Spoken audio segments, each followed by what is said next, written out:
Oh, there he is.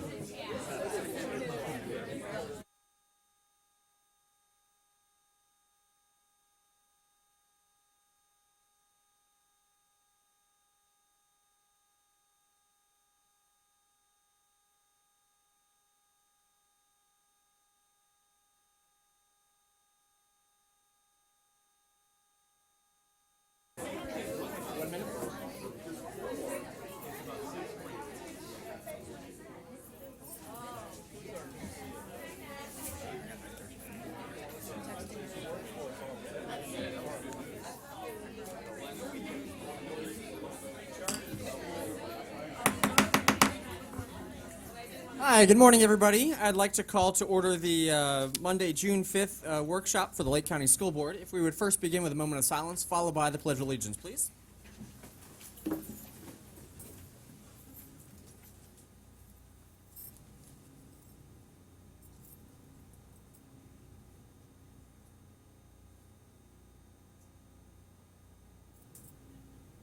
Thank you. I pledge allegiance.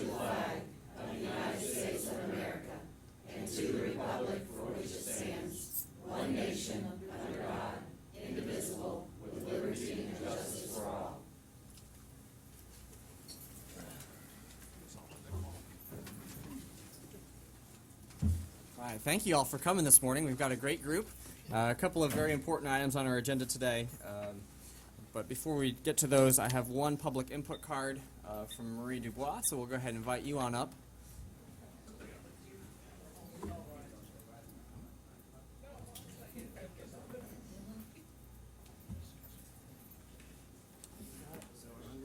Yeah, we're throwing you off.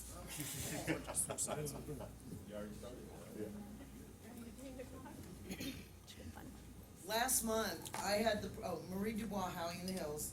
Last month, I had the privilege of attending the STEM Wars STEM Bowl, Claremont Middle School Band Concert, Claremont Middle School AB Honor Roll, Mineola Elementary 5th grade graduation, and the Claremont Middle School graduation for 8th grade.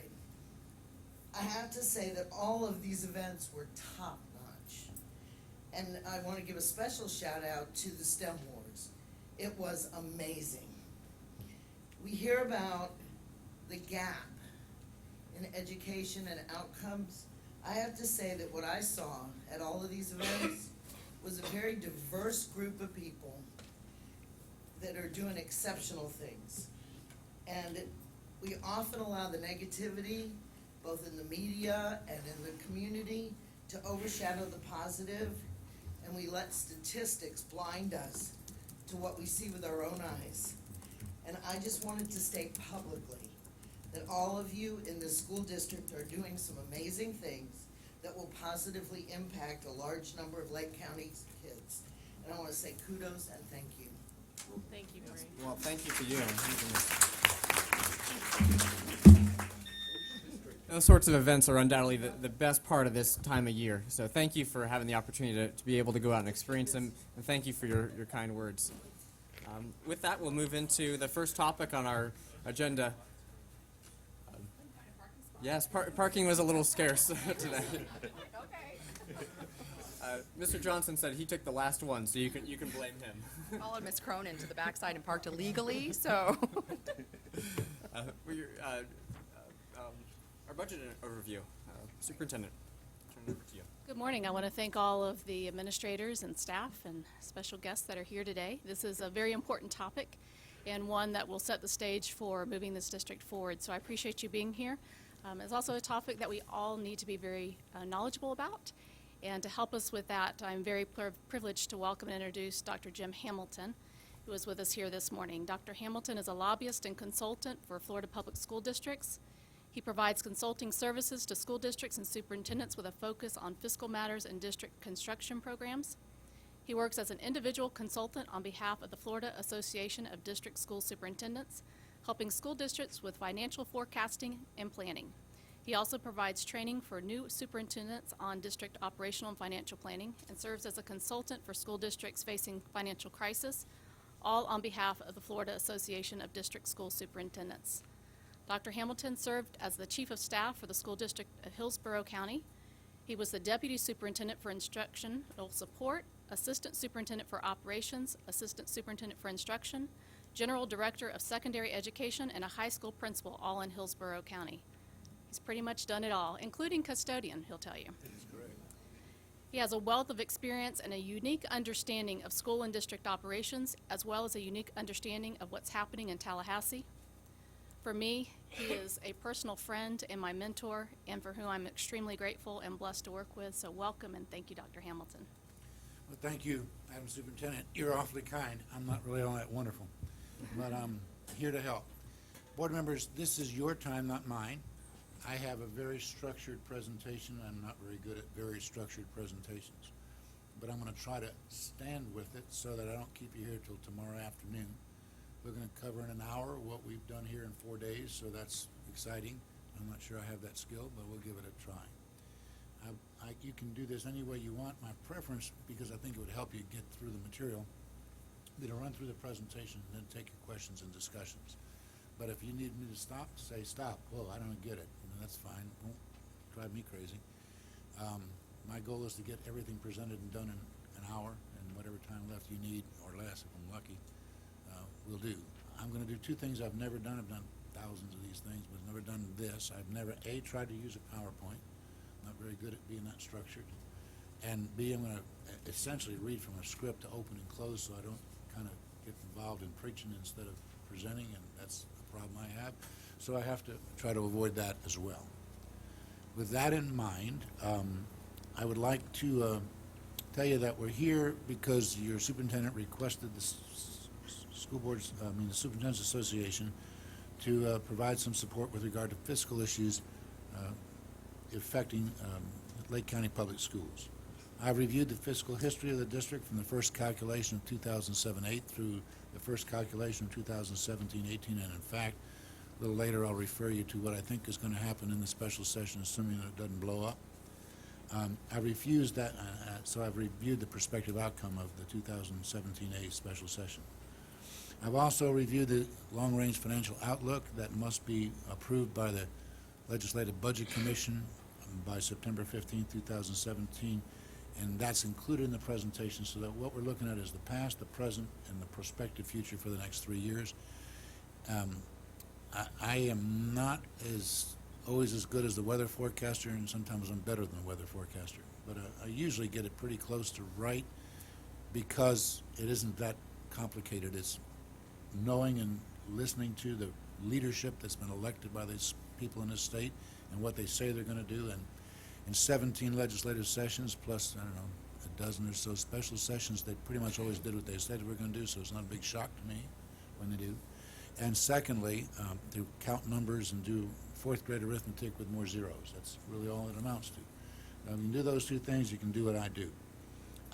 What you're going to hear should not be anything unexpected unless you have been somewhat isolated from the world. And I know your superintendent well. I know she's pretty informed and pretty straightforward in her conversations. But I still want to kind of lay a groundwork. Clearly, we could sum all the financial work up this way. Since 2017-18 and the crash of the economy, you haven't had any new unencumbered money. You didn't get any new encumbered money, and you're not going to have any new unencumbered money. That's just the facts. I mean, that's just, I'm not complaining, I'm not whining. There's a lot of people out there that pay taxes are in no different shape than you are. That's just the reality of it. But there's no reason to expect dump trucks of cash coming from Tallahassee anytime soon to address whatever it is you want to get done. That is not going to happen. You do have major need for significant improvements in your district. Your superintendent said that, and you hired her because she said it. That's not a criticism of past. It's just an observation of your standards and the application of your standards to your students and your community. You believe you can do better, and so do I, by the way. And you insist that you do better, and that's all it takes as far as the superintendent's concerned, and me. And the only problem is that these things all cost money. So if you're going to do the things you need to do to get where you want to get, you're going to have to spend the money you have differently, and that's essentially the message. I want to kind of reinforce why I reached those conclusions. First of all, and it's not often said, you kind of know this intuitively, but I want to make it a clear statement. Public education will not look in 5 years like it looks today. It will be barely resemblable. To the extent that I'm wrong, great, but right now my expectation is it will be significantly different.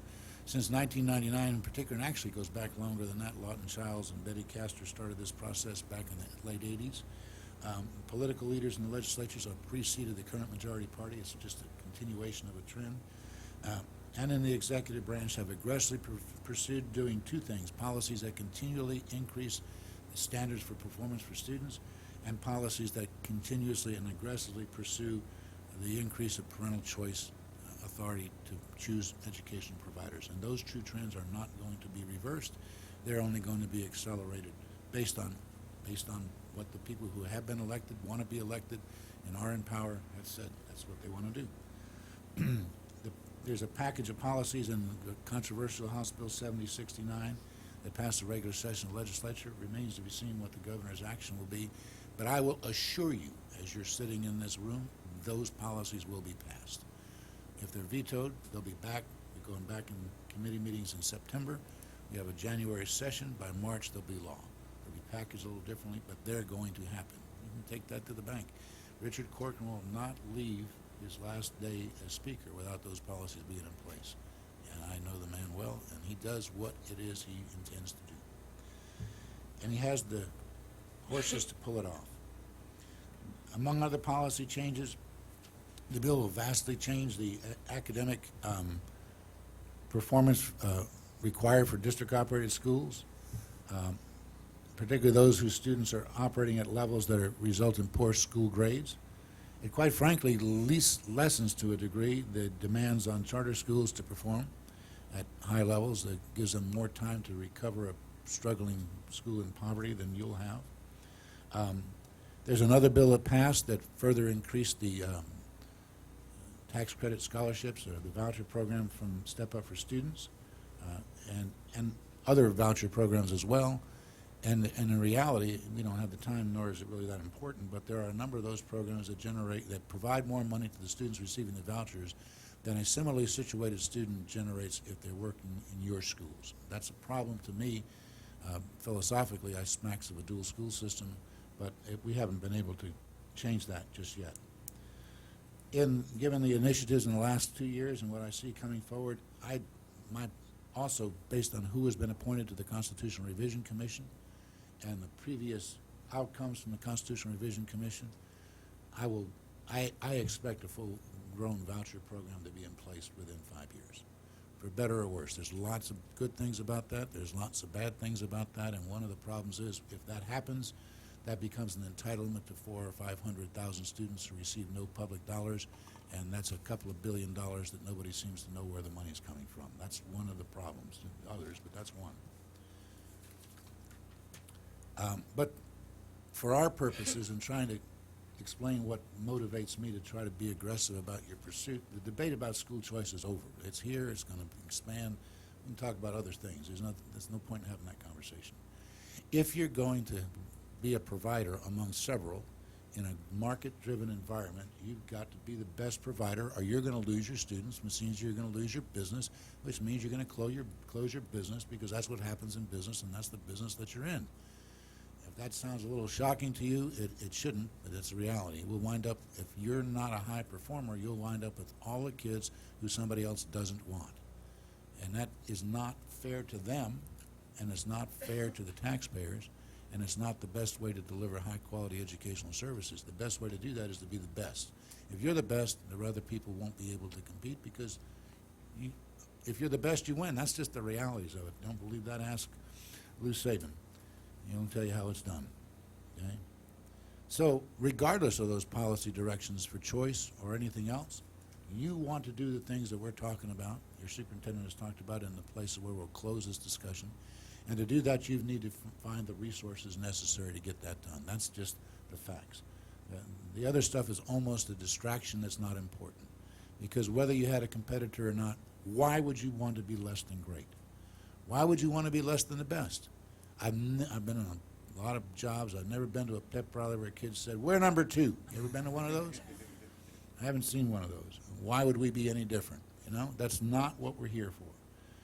You're fortunate. You've hired a great superintendent. You've got a progressive board who's committed to the success of boys and girls. The citizens of this district are being well served, and we're going to follow that lead and make some things happen. But to do that, you've got to make some hard decisions about spending the money you have differently. And I'm going to take the next few minutes, hopefully not get too buried in the weeds, to explain to you why that is the case. And we'll shift our attention to above. First of all, you do know that there is no great storehouse of money in Tallahassee. Just like you don't have all the money that you're going to spend next year in a vault somewhere, all of that is based on a projection, period. And the budget is balanced on a projection, and the budget is written on a projection, so is yours. That's why the numbers always change, because they're not solid until it's over and the books are closed. The projections that have been made to set up this budget indicated a long-term prospect for a gap between the revenues necessary to operate the state and the demands on the budget of the state. And the only money we really care about, by the way, at the state level is state general revenue. Out of that $82 billion budget you hear all about, all the fuss and fuming in the sessions about a third of that, about $31 or $32 million. That's GR. That's sales tax, that's corporate income tax, that's liquor tax, that's documentary stamps, that's what that is. That's what they actually appropriate. The other third is in a state trust fund, highway trust funds, concealed weapons permits trust funds, teacher testing trust funds. They're raised for a purpose and spent on a purpose. And the other third are federal trust funds, largely Medicaid and also our Title Is, our IDEAs, our school lunch programs. They're federal dollars. They're in the budget because they must be provided appropriations authority by the legislature or they can't be spent. But they're not what we're talking about. We're talking about $30 to $32 billion of state general revenue. There is one little key player in that picture which is somewhat illustrated by the chart that's up there. And that is that in addition to state general revenue, funding public schools is a shared responsibility with local school districts. You have a responsibility, a requirement by law to provide a required local effort set of funding and the opportunity to levy up to almost three-quarters of a mil in discretionary operating money. You have absolutely no taxing authority, you know that, right? Except to lower taxes. That's the only authority you have. Either the people have to approve it in the form of a referendum or the legislature has to authorize it. You have no independent authority. So you cannot solve your problems by raising revenue unless you go to a referendum to raise the revenue. That's just a fact. A component of the long-range budget forecast and revenue forecast is the impact of required local effort. Required local effort is a component of this. It's not in the budget. It's not part of that $32 billion or that $82 billion, but it's a component of the revenue forecast. And what you see there is an illustration of the gap between revenue and projected expenses. Every year there's a projection of how much money we're going to collect. Every year there's a projection of what the budget's going to look like.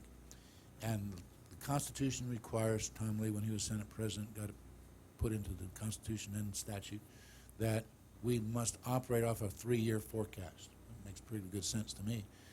And that 3-year forecast takes the current budget, strips out non-recurring revenues, rolls up expected expenses based on what the legislature generally does and what their legal requirements are, and that rolled up budget then rolls up another year and another year. Likewise, they take the revenue forecast, which they do by reading tea leaves. I'm actually a dull enough person. I go to some of these meetings, and you got 14 economists sitting around a table, and they say stuff like this. I think it would be like some, and the other person said, well, I think it would be and then somebody said, well, I think that's right. Is that the agreement of the group? Yes, that's the agreement of the group. That's what's called a consensus revenue estimate in Congress. I think they actually talk, they can hear each other, but I can't ever understand what they're talking about. But that's how they estimate liquor taxes, and that's how they estimate sales taxes, and they break it down into how sales taxes for cars and so forth. At any rate, you have one line up there that illustrates the revenue, and the other line up there that illustrates the expenses, and you see that they change across the years, and the gap between those two lines is that gap of up to $2 billion that you saw in the earlier slide. There has been a change in the basic policy of how the state operates with regard to RLE, and that is for last year and this year, the budget that was adopted a no new revenue millage rate for the RLE. Do not confuse that with a rollback rate. It is not a rollback rate. A rollback rate starts by increasing the tax base by the value of new construction on the tax rolls and significant improvements. You take a $100,000 building, you make it $1 million building, that gets added. And then the millage rate that would be required to bring in revenue from that tax base is your rollback rate. And if you take, in essence, the value of other increases in value, which comes also from the marketplace, by the way, when you sell a house for $300,000 that you bought for $100,000 on tax rolls for $100,000, it'll now be a $100,000 house for that taxpayer. That contributes to the rest of that growth. The position of this legislature last year and this year has been to take no new revenue from the RLE.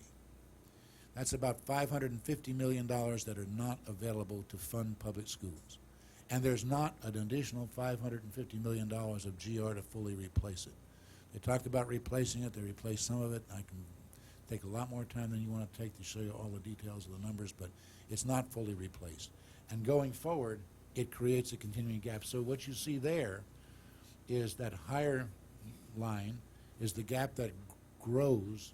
The lower margin would be what would be in place if we actually took the RLE millage. So you can see, and all we really need to say about that is to convince you that, in fact, there's a gap in statewide in terms of revenue and expenses, that the legislature has only one method for solving that problem, that's cutting the budget, and that as a result of that, revenues will be cut, or growth of the revenues will be constrained. That's actually the more accurate way to say that.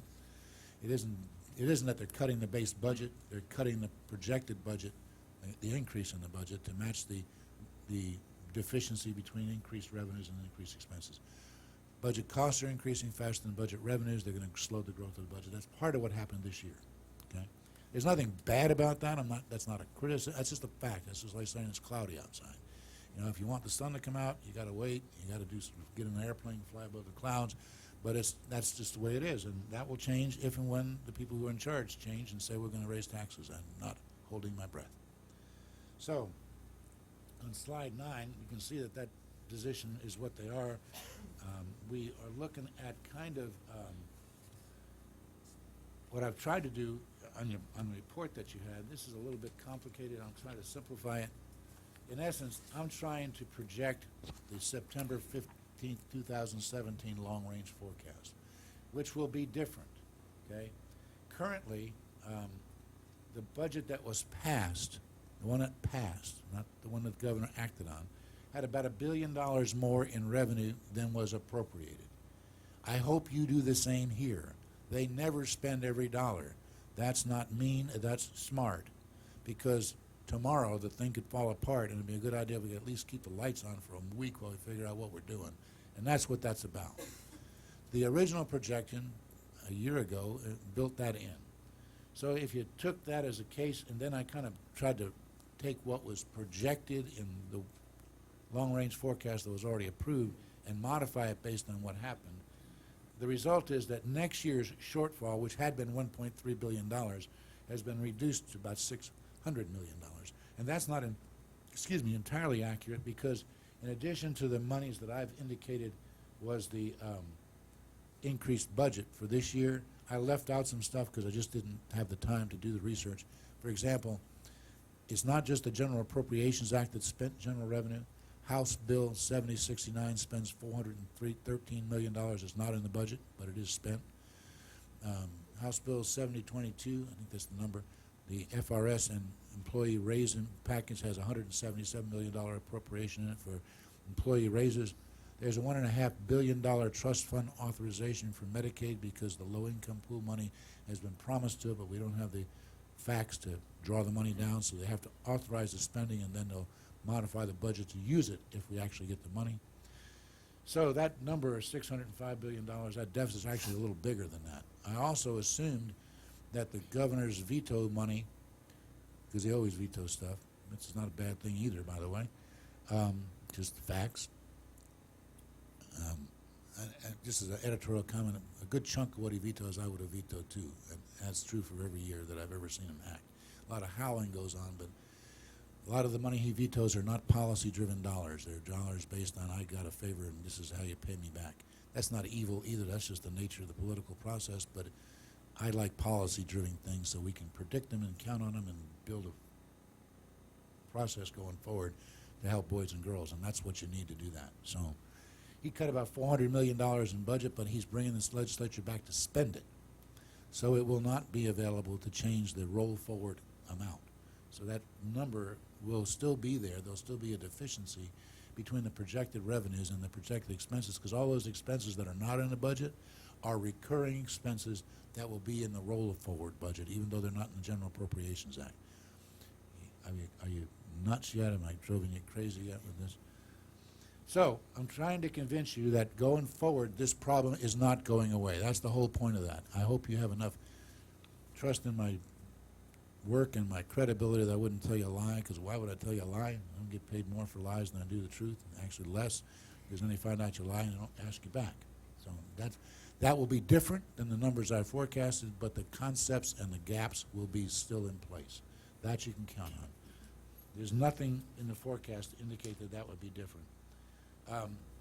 Somebody always raises the question about the lottery funds. About $1.9 billion of lottery monies were used in the K-20 education budget.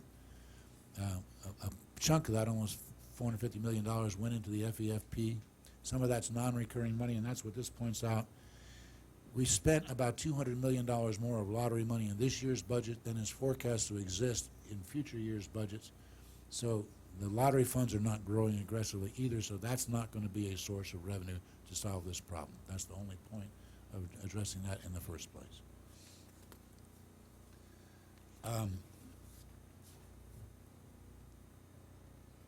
What the problem this presents to you is that if you assume that I'm not telling you stories and that and other data that you had in your reports and whatever, I mean, I could do this for 3 days. Like I said, you don't want me to. I don't really want to because it'd drive us both crazy, but I could if that's what it took to convince you. If those are pretty accurate statements and the past and the present and the future support that, if you want to do more things, you've got to spend the money you have differently. It's just that simple. That doesn't mean you got to fire 500 people, but you may have 500 people doing something different, and you might cut 500 vacancies. So that but in effect, you got to free up the money. You're going to free up the money by terminating people. You're going to free up the money by having them do a different job that gets done with you. Are you happy? Let's just start with it. Are you happy with your results? Because if you're happy with your results, we can stop this right now and I can go on back to Pensacola. There's just nothing to talk about. If you're not happy with your results, then you got to do something better. We don't just do something different. My weight has changed over the last 20 years, but that hasn't been a good thing. So change isn't what we're chasing improvement. If you want to do something better, then we have something else to talk about, which is we've got to find some ways to repurpose the money that you have to fill the need, to do the different things that will bring about results. We'll talk about that near the end, some of those things the superintendent has targeted for improvement and some of the ways that she's targeted to get that done. But essentially what this says is that you have to do something here to free up money. And there's lots of things that folks can do. There's lots of ways that you can get this done, but you can't do the same thing you're doing. If you're in a hole, you don't need shovels. You need ladders, right? Isn't that right? This is the same stuff right here. It's just that simple, not any different than that. We're going to move on now to what has really happened historically. And in your packet, are we on slide 14, close to it? 12? Okay. We've kind of talked about that. We're going here now. Statewide revenues and expenses are detailed in terms of their history year by year for you in your packet. We're not going to talk about it because honestly you don't care about the statewide information, except for this. What that would tell you, if you were concerned or interested, is Lake County different than the state? And the reason I gave you the state data is to show you that no, you're not. Your financials pretty much track the state. So nobody here has done anything ridiculous. Nobody here has been deficient. You just sort of mirror the state within a point or two. I didn't bother to make a direct comparison, but I'm confident that that's a safe statement. In fact, I think you might have done a little better job of cutting some expenses along the way than some other districts have. I know that. but you haven't done a good enough job. We're going to show you that in just a minute as well. So we're going to go on from there to, in your packet on your desk, to part 3, which talks about this district. And here's where we're starting. We compare this to the first calculation of the Florida Education Finance Program in 2007-8. You will not find that on the DOE website. It has been obliterated. It doesn't exist anymore. It was passed on May 2nd, more or less, of 2007. Marco Rubio was the Speaker of the House. Ken Pruitt was the Senate President. Charlie Crist was the governor. The bill was signed, passed, signed, and implemented. Whoever was on the board at that time built a budget, a tentative budget in July and a final budget in September based on those numbers. You hired staff, you negotiated contracts, you set pay scales based on those numbers. The economy obliterated itself shortly thereafter. That's just happened. I wasn't in charge of the mortgage equity scandals and stuff, but it doesn't matter. It happened. Nobody here said, let's just go blow up the economy so we can be poor. You know, that wasn't part of it. But it is important to recognize that that is where we start. The legislature does not count that as their benchmark. They count as their benchmark the revised third calculation of the FEFP that year, which was the result of the March 8th special session of the legislature, and it was the second cut of the budget that year. It was in March of 2008 that they did the second session. It was in the same fiscal year. And that, you have a chart that looks something like this that kind of tracks all that line by line.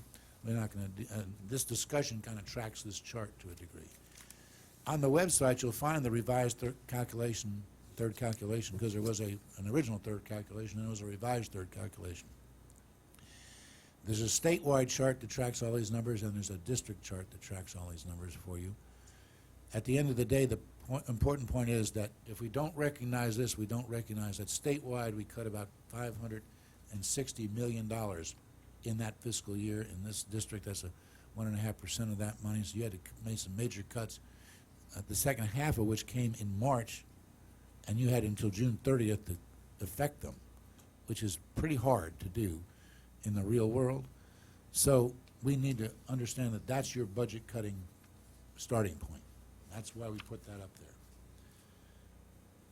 Can I ask a question? Sure. In reading your report, I didn't understand why you consistently referred to 2011-12. Because that was the bottom of the recession.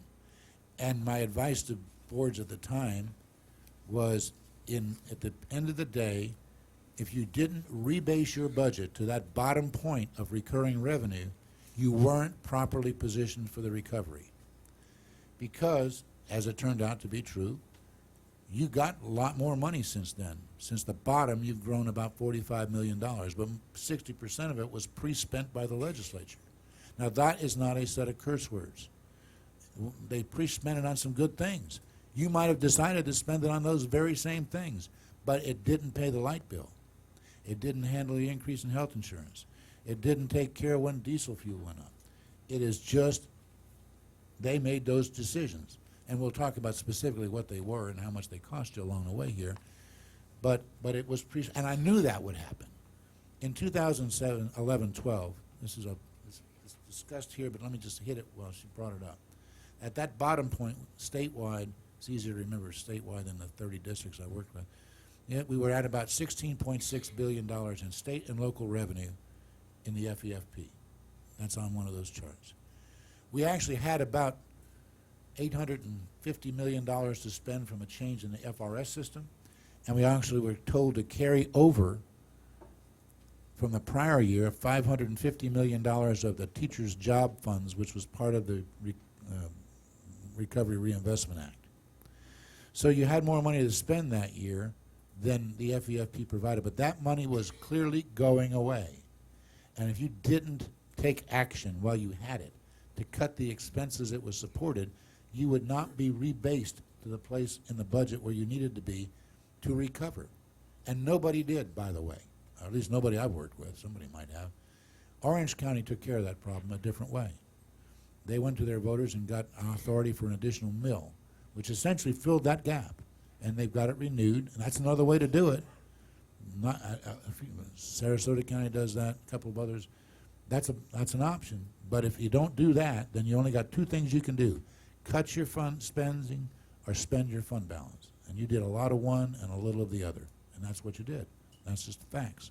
That's not a criticism. That's just what happened, and now you're where you are, and now you got to do what you're going to do about it. So this tells you some of where are we? I just don't do this slide stuff very well. Okay, so I'm telling you that you went from $284 million down to about $247 million. That was a cut of basically $37 million. And the state helped you by cutting some of your expenses. They cut about $13.6 million in FRS costs, but part of that was temporary. And they cut the MAP program, the Merit Award Program, which, like every funded legislative performance bonus they've ever put in place, was repealed. They never keep them in place. They never stay around. If they want me to not say that, then they have to do one that doesn't go away. But they haven't done one of those yet, so that's a fact. Okay? But at the same time, you didn't have to make that cut because they made that cut, and that revenue was in your $248 million. Just to clarify that FRS stuff so that you know what that really was amounted to. There were, I think I detailed that down in this budget a little bit. If not, I'll make sure you're clear on it. That reflected the 3% shift from the district's responsible payment for retirement to the employees. That was part of that money, and that's long-term and permanent. That reflected the end of the cost of living adjustment in the FRS pension program. That was allegedly temporary. They allowed that the legislature could change that if they funded it and reinstate it by June 30th of this year, and that didn't happen. So that's gone forever, or June 30th of last year, actually. So that's gone forever. And so the cost of that is permanently out. And then they stopped funding the unfunded actuarial liability of the pension plan. And that was temporary. And you'll see that in the monies that were pre-spent coming back, part of it was reinstating your costs to fund the unfunded actuarial liability. So I gave them credit for making the cut, but later when the monies came back, I took away from when the monies came back the part of that cut that was not permanent. Okay? Does that make sense? So there's some other things that came with the money that you got. Your new budget was about $292.3 million. That was about $45 million more than you were at the bottom. It's not more than you were at the top. At the top, you were at $284 million. So from 10 years ago to now, if you looked at just gross dollars, you're up $8 million over 10 years. And your growth has pretty much consumed that. That's a fact.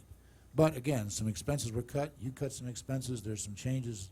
That's just fairness to understand that.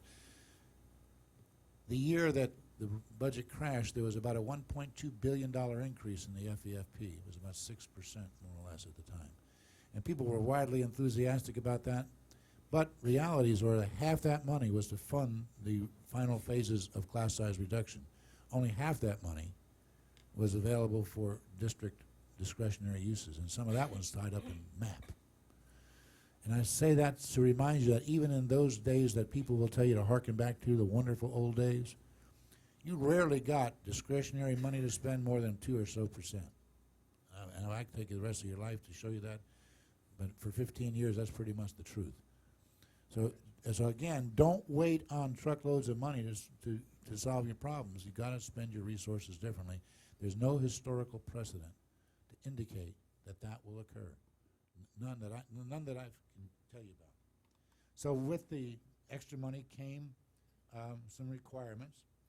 You have an extra hour reading required for some of your schools. That spent about $619,000 of the money. You had to fund digital classrooms. That cost about $1.2 million. FRS rates have now come back up. That's cost you almost $7 million. There was a legislative required teacher pay raise in 2013-14. That consumed about $7 million. And that year was another one of those years. That year, 13-14, FEFP increased about almost $1.1 billion.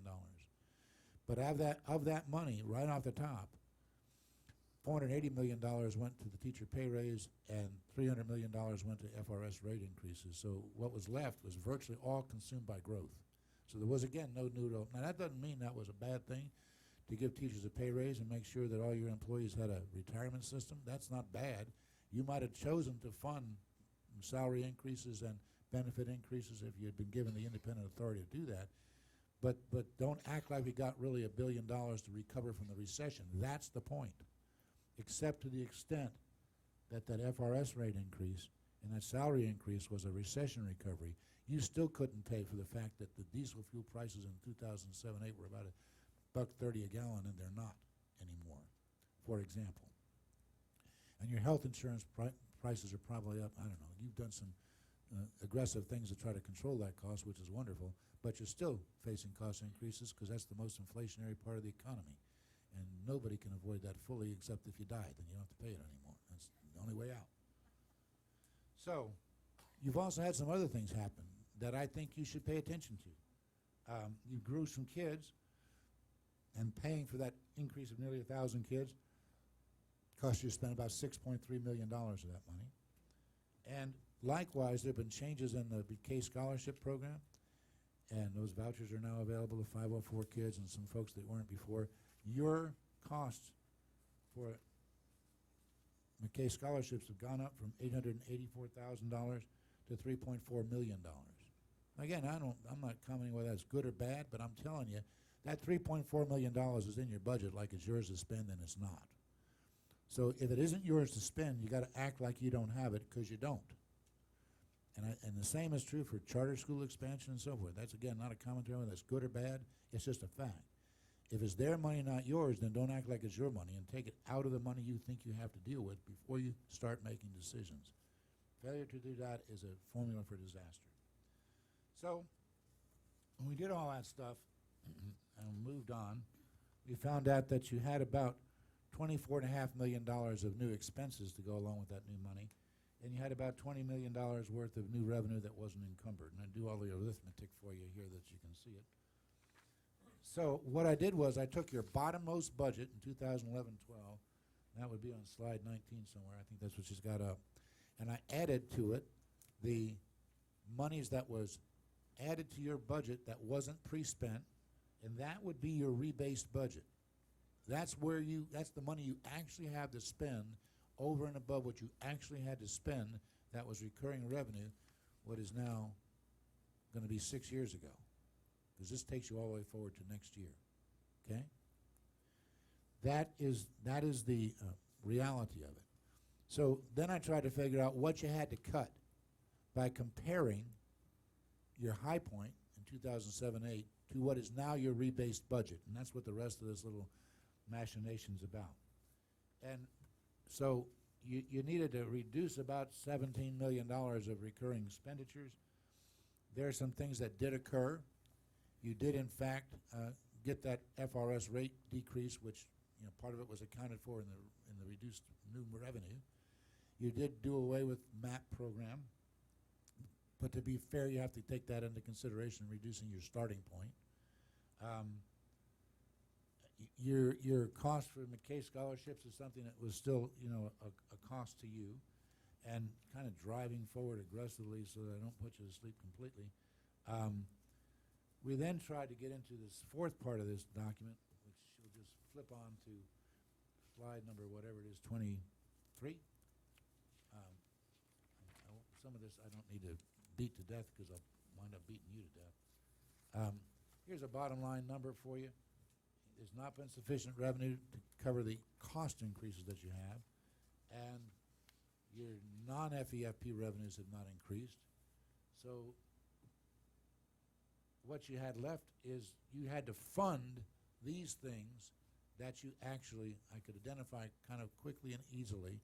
These are actual increases in your spending since 2011-12 that you would have had to fund. You would have had to fund salary increases that was beyond the extra salaries of the new people you added, because your salary account went up $18.5 million, but only about $11 million of it was salary increases not involved with the salary increases from the state. You had to fund increases in employee benefits costs. That's not your FRS cost, that's your health care and your workers' comp increases. That's what that $6 million is. And you have had to fund about $7.5 million of increase in purchase services. And we dug into that. Some of that is tied up in like therapy services for ESE kids. Some of it's contracts you have for people who are going to give you wizard-like answers to your instructional problems and so forth. But that's where that money is being spent. Purchase services, when you look at your budget, you should know that part of what's in purchase services is your transfers to your charter schools. But there hasn't been a vast increase in that over time, based on what your finance office has provided me. So, what we found out is, kind of moving on, you would have had to cut enough money to fund those expenses that were above and beyond what was required. You'd have had to cut about $25.6 million to fund that, to have a then balanced, rebased budget where effectively you're working off of a $267 million budget. And when we looked at what actually occurred, we see that we started looking at your fund balances in 2011-12. We took out of that the $8.8 million that you had to carry forward because the legislature told you to. So you started out with about a $31.7 million fund balance. Right now you're projected to end with a fund balance of about $12.2 million, which is not quite your 4%, just a shade less. And you'll probably be at your 4% when the books close, but that's where you are. You got no more fund balance to spend. And you cut about $6.6 million plus in recurring expenses out of the $25 million to have. So you rebased your budget $19 million by cutting fund balance and $6 million by cutting expenses. Anything else you're going to fund going forward, you're going to have to fund by spending what you have differently. Those are the facts. There'll be a slight change in that forecast when we get to this transition to talk about the special session. But that's essentially where you are. Does that make sense? I got more numbers in here than Cutter's got liver pills. But it somewhat speaks to where you are, and I've already said numbers for like 40 minutes, and you got to be like sick of them by now. So you've got no more fund balance to pay for cost increases. You've got things you want to get done. You have to kind of do things differently. So we're going to move off of those things and away from just the droning on of numbers and take a look at what's ahead. First of all, not in this report because it happened after I did it. Legislature was called back into special session 2017A. I have tried to project what that will look like based on the limited information that's been released. It's not impossible to do. I'm not going to bore you with the way I do it, but just assume that I'm pretty close to right. Remember that what we're getting is an increase of about $75 per student. They say $100 per student. That is $100 over the prior year budget. You are already funded with $25 a student in the budget that passed, so it's an increase over the budget that passed of about $75 million. $75 a kid. To do that costs about $213 million. And what that will do will be, first of all, it'll fund the increase in the FEFP with non-recurring general revenue that resulted from vetoes, so that will be a hole in next year's budget that will have to be filled, by the way. That's a fact. So somewhere they got to start off by refilling a $213 million hole of new money before we get back to zero again, because that's put into the base as a recurring expenditure. Otherwise, we'll revisit this and do this all over again. The increase will be a total of about $5.2 million. You're over the previous increase, that's an increase of about $3.9 million, and this is where that money is going. You're going to have to pay from that money about $1.24 million for growth of students. You're going to have to pay from that money $800,000 for FRS price increases. You're going to have to pay from that money about $1.7 million, according to your finance office, for health insurance costs. You're going to pay for that money. That's still not settled, but they didn't resolve workers' comp issues, so it looks like a $300,000 increase in workers' comp. And out of the total increases that you got, about $500,000 of it is in entitlement of your charter schools, not yours.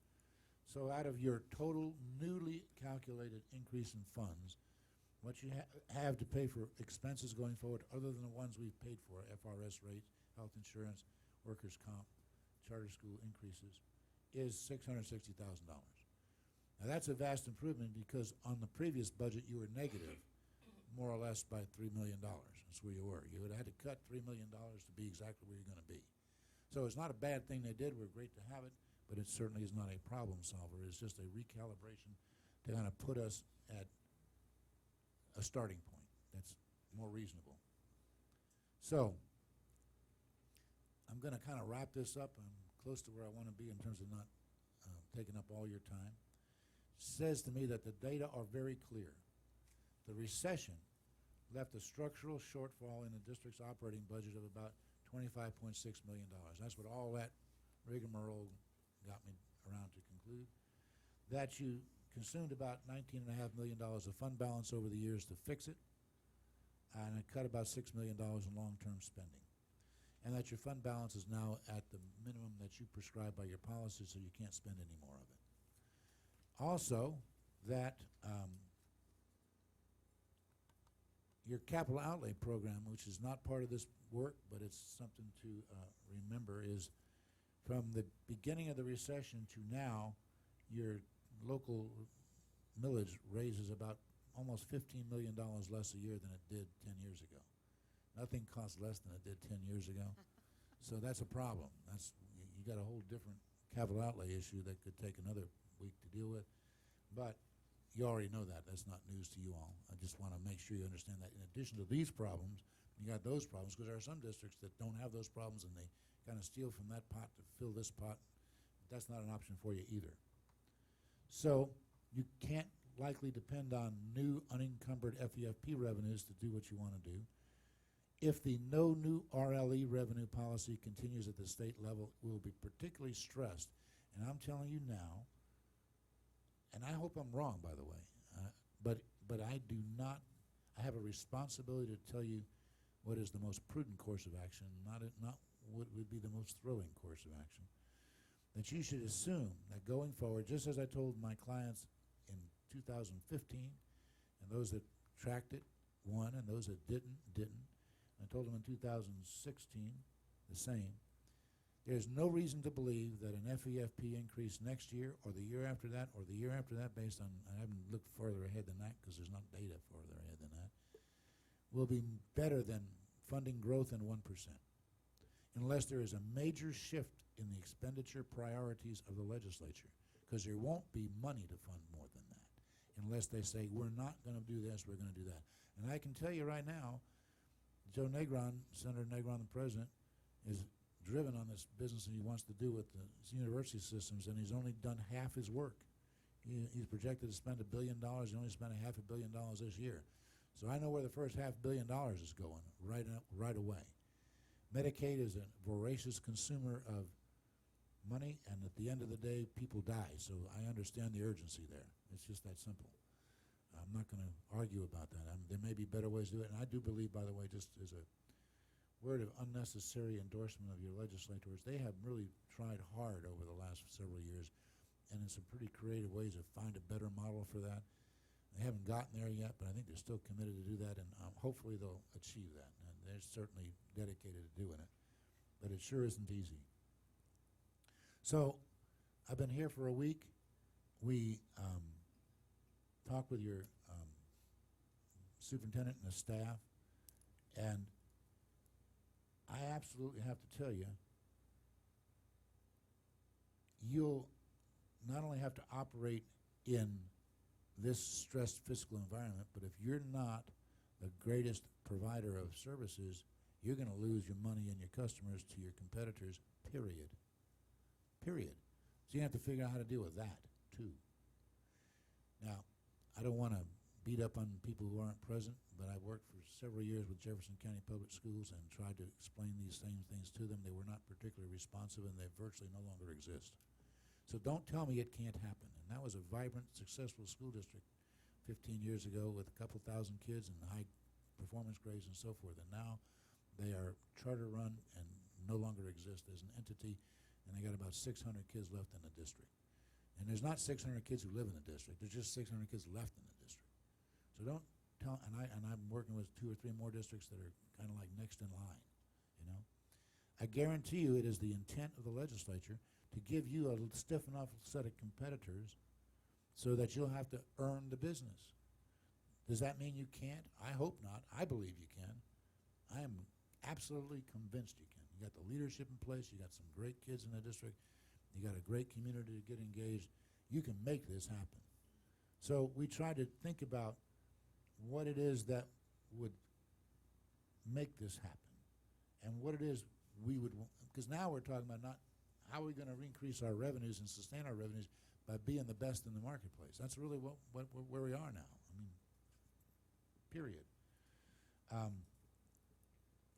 So we talked about what does that kind of district look like, and we kind of tagged it a destination school district. We want to be a destination school district, so we asked, what is a destination school district? And the superintendent suggested that, like St. Johns County might be a destination school district. A lot of the growth in the Jacksonville metro area is driven by people who want to be in St. John County's public schools, and they don't really have any competitors because people can't compete with them because they're the best there are. Now, I've driven around that community, and I've driven around this community, and you don't have that really cool beach out there, that's a fact, but you got some pretty cool lakes, you got some pretty nice neighborhoods, you got some nice-looking buildings, some of them better looking than their buildings, some of them look pretty average like my buildings, and if you're going to afford buildings, they probably ought to look more average than wonderful, because that's just how it works in the construction world. I don't know why it can't be you. Why shouldn't, and that was the conclusion the superintendent and her staff drew, why shouldn't Lake County Public Schools be a destination school district for the Orlando metropolitan area? Why shouldn't people move their businesses to the Orlando metro area and want to live here and send their kids to your schools? I don't see a reason why. Y'all think you're lousy and you can't do that? You want to tell me that now? And again, I can stop this and leave it a little quicker. I think you can do it. Your superintendent surely does. That's why you hired her. And you must think it or you wouldn't have hired her, right? And they all work together. So you want to be a destination school district for this area. And I'm familiar with Santa Rosa County and the Panhandle. They're sort of that there. There's ways to do this, and they're not nearly as rich as St. John's, frankly. Clay strives to return to that status. They were once that. They kind of dwindled away. Your superintendent tried to put them on track before she left, and the new superintendent's trying to do the same. There's no reason why that can't be. None. Zero. Seminole County like to posture itself as the destination district in Central Florida. I think you can beat them, frankly. I believe that. It's just me. It's not just because you hired me and they don't. It's just because I look at the numbers. I'm just looking at the numbers and the populations and the margins for improvement and where you are. I think you can be that. And besides that, they're getting kind of big and crowded and more looking like Orange County than Seminole County. That's just the facts. And that's not a slur either. That's just reality. It's kind of a big urban area now. Those things all matter when people decide where they want their kids to live. So the superintendent and staff agreed this is what we should be, and she led a discussion about what will our districts look like. That's what she thinks your district should look like. She thinks that every district-operated school in Lake County should at least earn a grade of B. Got any reason why that shouldn't happen? I don't see it in your data, and I don't see it in your neighborhoods, and I don't see it in your buildings. No school should learn, and I'll tell you what else, by the way. By the time the legislature's done with you, any schools you got that don't do that are going to be taken over by somebody else anyways. You don't have to worry about it. Except you won't have the revenue, you won't have the resources, you won't have the base to fund it. That's just a fact. You know, take that to the bank. She wants graduation rates to meet and exceed 90% in the next 5 years or less. She knows that you've got kids coming into the district that start 2 or 3 years behind. And the things we discussed was this. Look, if you take kids, poverty-stricken kids in particular, who come into your district 3 years behind, and you do what is nearly impossible, which is to move them a full year of progress in a full year of time, given that time is 184-hour days, which is ridiculous in the 21st century, but that's another whole question. What they're going to end up with is 3 years behind, which is why they have a tough time passing the 10th grade test and why I have a tough time graduating, because even if you did great. So you got to fix that intensively up front, and that's what she's talking about, some pre-K early childhood collaborations and initiatives, and some serious emphasis on what happens in the primary grades, because that is a long-term necessity. You could argue, additionally, by the way, if you wanted your kids to graduate, wouldn't it be great if every kid in Lake County Public Schools graduated with a high school diploma and an Associate of Arts degree? Or every kid that wanted one, at least. Why not? Why wouldn't that work? Why shouldn't you make that happen? You think people move here if they knew they'd get 2 years of college free before their kid ever got out of high school? I think you'd have moving vans clogging the highways. So we talked about those kinds of things. That was a vision she had. She says we should be able to eliminate third grade retention for any student we serve the entire time from K to 3. And we can't fix a kid that came in here with a year left or 6 months left or even less than a full commitment. But her commitment is to get every one of those kids to pass that silly test, not to get through some other way. I think that's aggressive, and I think that's wonderful. And likewise, she talked about acceleration options that would ensure that every kid that left with a marketable skill, post-secondary education eligibility, and perhaps some transferable college credit. So we'd like to investigate some collegiate academies that would enhance the ability of kids to earn AA degrees while they're still in high school. And the staff, your superintendent thinks, I think you would think, if you did these things, you would be attracting students from other districts, because now kids can go anywhere in the state they want to. You would be attracting people to move here. You would be scaring away your competitors, because they'd be hard-pressed to compete with you if you're performing at that level. And you would thrive, and that's a fact. So we tried to figure out how might we do this. What kinds of things would we do? We looked at some research about schools that are really successful, particularly with challenging populations, but just generally, both nationally and internationally. We looked at the research that the legislature used in crafting the Schools of Hope concept. And there's lots of data there that support the fact that if you do some of those things differently, you'll get different results. Some of the things that the superintendent aspires to do is to create a longer school day and a longer school year. That is a doable proposition, particularly if it's targeted at the places that need it the most. If that kid starts out 3 years behind, wouldn't it be grand if you gave him 3 more years of education and moved him a year at a time? You think you might then catch up? You think you have a prospect of doing that? I don't think you're magic enough to do it in the parameters that you live with today. And neither does the legislature, because that's what they expect their Schools of Hope to do, by the way. They expect them to have an 11-month year, a longer day, Saturday school. That's what the KIPP academies do and the other things that they're trying to bring here. So why wouldn't you want to do the same thing? She would expect that there might be some schools that have Saturday school. She would expect that the curriculum would, because if you just have people here a longer time do the same stuff the same way, you won't get much different results. So she's looking to have a curriculum that is really deeply grounded in the kind of rigorous academic programs that those schools offer that are successful in Sweden, in Singapore, and in Hope kind of schools around the country. We want some engaging student activities across the district, partnerships for wraparound services, particularly in our most disadvantaged neighborhoods. And she also noted that when we do these things, there'll be advantages of other folks. That if your teachers and your other staff members that currently work 10 months based on a 6 or 7 hour day are working 11 months based on an 8 or a 9 hour day, they're going to make a lot more money. And if they'd made a lot more money, that would be motivating to attract the greatest people in the world to be in the schools, which is what you want to have there. Regardless of these or other strategies that you implement, you've got to have the kinds of things happen that you want to have. It doesn't matter that you're fiscally constrained. It doesn't matter there's going to be higher performance standards. Doesn't matter there's going to be more competition. I don't think you care about any of that as a board. I know your superintendent doesn't, because I've known her longer than you have. What she cares about is that every boy and girl in this system is great, served in a great school with a great teacher, and has a great outcome. She's got some particular strategies in mind to get that done, a particular focus on what that would look like in terms of performance outcomes, and I'm telling you that you can afford that, but you can only afford that to the extent that you use the resources that you have differently. And that, I did it in an hour, wasn't very coherent, but I did it in an hour. I'll take whatever questions you have or let you all talk among yourselves.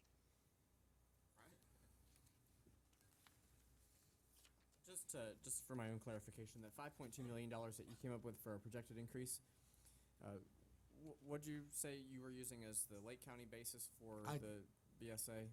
No, I didn't use the BSA. Here's how I do Okay. it. I took the current year, 16, 17, average dollars per student for the district, and the current year average dollars per student statewide. And I ratioed those two, and that tells me how the money gets distributed through all the various programs in the FEFP. Sure. Then I created the new average dollars per student based on adding from this current year to the next year $100. And then I calculated what your new average dollars per student would be based on the fact that that ratio between you and the state stays the same. Right. And then I multiplied that number, that new dollars per student times the number of students you're projected to have, and that gave me a total amount of money, and I subtracted that from the amount of money you have this year, and that's where I got it. All right. Certainly, we don't rank real high on the per pupil funding, so No, but neither does half the rest of the state, and the whole state doesn't rank too great either. You look at those numbers, there's certain things you should just not even consider. Jefferson County's got about $9,000 a kid. You want to trade places with them? Some of that gets distorted with things like the digital classrooms where they start out with $500,000 and they got 1,000 kids, so it's a zillion dollars a kid, and you're not in that position. Meaningfully, you look at kind of like districts, and there's a $300 or $400 spread, unless you get into Sarasota, and Monroe County is a significant outlier, and that's because their 748 mil money generates so much more dollars per student than yours does, because you're essentially a residential community without a beach tax base. That's the bottom line. That's right. all right. Well, board members, I'm sure there are lots of questions out there. Who wants to start? Well, I'll just start out. Thanks so much for your time and visiting our district. But I wanted to speak to the FEFP, and just for the record, and you and I had a brief opportunity to speak about it, and that's the inequity of the FEFP to Lake County. We're 19th in state population, and yet we are 62nd, is that correct, Carol? In That's per right. student funding. And that, do you see at the legislative level any shift in the paradigm to bring equity? So that average between all districts, 67, would be $7,200 right now. I think that, honestly, I think that's a legitimate issue, and I think that one of the things that will help drive some change in that regard is kind of nefarious in some people's eyes, but that is essentially what you're doing is building attractor districts for charter schools and others that are not attractive because they don't generate enough money to be worth operating in them. I think that there's an opportunity for a discussion with staff first and then members, because that's how that would happen. It wouldn't go the other way around particularly. To look at those elements inside the formula that generate the biggest disparities, and also look at the spread of disparities. That's the thing that makes the legislature and staff most nervous, because they have a constitutional duty to provide a uniform system of high-quality public education. And to the extent that that isn't, and the gist of it is, kids' geography shouldn't determine the resources available.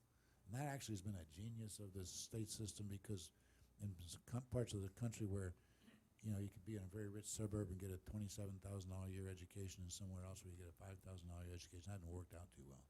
But as time, every so often, the last time it happened was in 2003 and 4, we addressed those issues, and after 10 or 15 years, which is where we are now, they tend to drift apart again.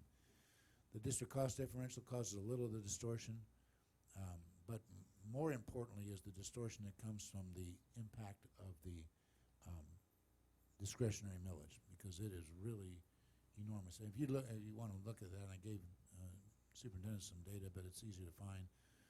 If you compare these kinds of districts, more or less 40,000 student districts like yourself and Marion and Collier and Sarasota, and you can see it clear as a bell. And the inequities there, when I argue these issues, I don't argue for a district's position, because they'll always tell me somebody's going to be last. That's a fact. But what I argue is a disparity of 20% or more between District A and District B is not a uniform system of public education. The last time we got this addressed, we implemented the compression adjustment on the .748 mils, which hugely helped narrow that gap. But quite frankly, what's happened as a result of that same thing that messed up your capital outlay money is the districts that were richest have recovered far faster and far higher from the recession than the districts that were not. So that has grown again. So you gave me a pretty good insight, and all the districts I get paid for working for share that concern, just about all of them anyway. And I won't know until I get through this session and get into the committee weeks how fertile the ground would be for dealing with some of that, but I think it's time. I agree with you. Not just from your perspective, but again from the overall policy perspective, that drift has occurred, and the disparity is not really, I think, within the bounds of what is a uniform system. And quite frankly, the use of and encouragement of the use of the referendum-approved additional millage also argues that we no longer have a uniform system of free public education.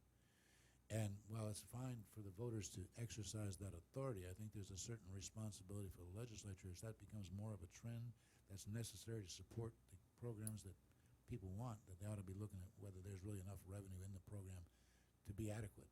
That's a whole different conversation. That'll be harder to come by. But there'll be pushback. Whenever we do that, there's pushback. There's a couple $250 million, something like that, tied up in the compression adjustment now. And districts like Miami-Dade, who doesn't get it, they all think that they should get 13% of that money, so they're being deprived. But they're getting 1.03 on the DCD. Well, and they think that it should be 1.08 because they think it's that much more expensive than the norm to live there. I don't know, I don't live there, but that's why you can't. At some point, you just take the argument somewhere else, which is wherever you are, these people are too far behind to still be in the same race, and that's not what a uniform system looks like. And that's the best entree to get something to happen, whatever the vehicle it is to chew it. But with your service and your lobbying, when will we quit speaking about how important education is to economic development and put our money where our mouth is?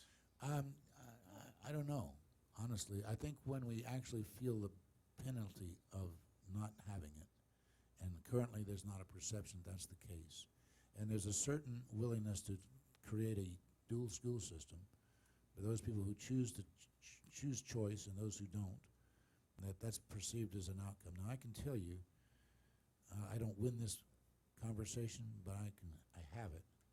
When I was in Hillsborough County, among other things in my various jobs, we were engaged in major economic development activities of the Greater Tampa Chamber of Commerce and the Committee 100. And we were instrumental in major relocations of major employers like Chase Home Mortgage, has got 14,000 employees in the district now. Citicorp, which moved all of 17 Wall Street to Hillsborough County to do all their back shop operations in a 1 million square foot facility out on I-75, and several others like that. And what those executives wanted, because they wanted to bring their people, they grew their workforce once we got there. We had a workforce that they could use, but they didn't want to start from scratch. They wanted to bring their 3,000 or 4,000 or 5,000 employees. And they were used to a certain standard of amenity in life. And so, I mean, I had conversations with real live employees like this, you know, and then we brought some of them down, and then we brought them back to talk to their colleagues. And they found out that they could get a 3-bedroom, 2-bath, 1,400 square foot real honest-to-God house for like $125,000 or $30,000 at the time. This was some time back. And go to a real honest-to-God school with really great teachers, and we assured them that the alligators wouldn't eat their kids at the bus stop. And that was a vast improvement over what they were living in Manhattan and Brooklyn and stuff. And that's what sold them. And if there wasn't that uniformly decent, high-quality public school system that was serving the communities where their employees were moving, they wouldn't have come. I'm just telling you that. And why that is not clear and evident to these folks, I don't know. They have a commitment to competition and privatizing our services. That's a philosophical commitment that they advertise when they run. And unfortunately, and I don't understand this, Senator Baxley kind of doesn't do this. He's a supporter of that kind of free market. But he's always pretty scrupulous about not criticizing us. He just says more options. Not they're bad, they're great. His kids and his adopted kids and so forth, went through a variety of public entities. He doesn't have a problem in the world with us. But there are some people that think the only way they can justify that position is to denigrate us. And at the end of the day, if I were still out there trying to talk to companies as the governor does, I don't know why it doesn't drive them crazy, because they believe all the negative stuff we say about ourselves and they don't come. That's a fact. I'm telling you that. I've done this work. That's a fact. So at some point, there's money that they could invest that would make every place a destination school district. And maybe that won't happen in Madison County or Hamilton County. You have to go there to understand what I'm saying. There's just not enough folks there except pine trees to matter, although there's some, you would think, some industrial capability for development along I-75 or I-10, but it's hard to make that happen there. But for other places that are just normal places, to the extent that we're great, people will come, and to the extent that we're not, they won't. And I am convinced that executives who are used to access to publicly supported amenities are not particularly interested in running lotteries for their kids to get into some particular charter school or some particular voucher program or some particular other place. They'd like to know that for them and for their employees that there's a uniform access to great schools. And to the extent that we can start to construct them and provide them, I mean, one of the things that happens up there a lot is, when they start to say stuff, then people say stuff like, well, what about St. Johns County, and what about Santa Rosa County, and what if there's 2 or 3 more that are poster children? And they respond, well, then y'all should be like them. Well, I don't have a comeback for that. We got to get there. And at some point, we can leverage their policies to prove our point. If it takes $140 million to attract 100 or less schools of hope to do the work that we're expected to do, and it takes them 5 years to accomplishment, and we got 2, then maybe that tells us what we need to know. I mean, every year, except the governor vetoed it this year, the KIPP school in Jacksonville gets $1.5 million or more on top of their FEFP. I don't fight with that. I do fight with that. Because if that's what it takes to provide that service and that's the results you want, then that's the support you should give to every place else that's providing that service to get the results you want. And the more they actually fund it in some alternative universe, eventually the argument becomes pretty clear that either you're having a dual school system or you need to provide those resources everywhere. So that won't happen next year. I'm not sure it'll happen in the next 2 years after that, but I think that the ground is fertile. I don't know who's going to be the next governor. That'll make a big difference. The leading candidate in the majority party, I think, is a strong possibility. I don't know what the Democratic Party will offer. It's not my tea leaves to look at. But we need some strong executive leadership to support that position in a pretty coherent way. And to do that, we've got to be constantly fiscally responsible and aggressive in pursuing greatness with what we have, and then be able to point out that if that's what you think it takes to do this, and we're getting pretty close, but without it, then we all need to have it. I think that's the best shot at making it. That was a long answer to a question, but. Well done. Any other questions for Dr. Hamilton? I had a simple question. With the 5.2 million, why do you consider the enrollment growth to be a negative? Because you got to pay for it. Well, yes. And that money includes not just the increase in dollars per student, that's your total funding increase, including the funding increase that's driven by growth. So some of that 5.2 million is going to be pre-committed because we're going to have to hire additional You teachers. generated that money from 2 sources, increased enrollment and increased funding per student. The increased funding per student is money you can do something about, but the amount that's generated by your additional students, which is about that amount of money, if I multiply the growth students times the dollars per student, that's how much money was generated because they're there, so you got to pay for them. If your schools are properly staffed and not overstaffed, you'll have to add teachers to accommodate them because you'll be at class size caps, and that's what that pays for.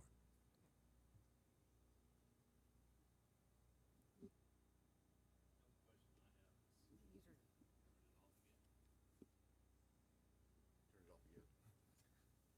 Blue light has to be on. I know, but it wasn't. I did it. You did LSD with that shirt. All right.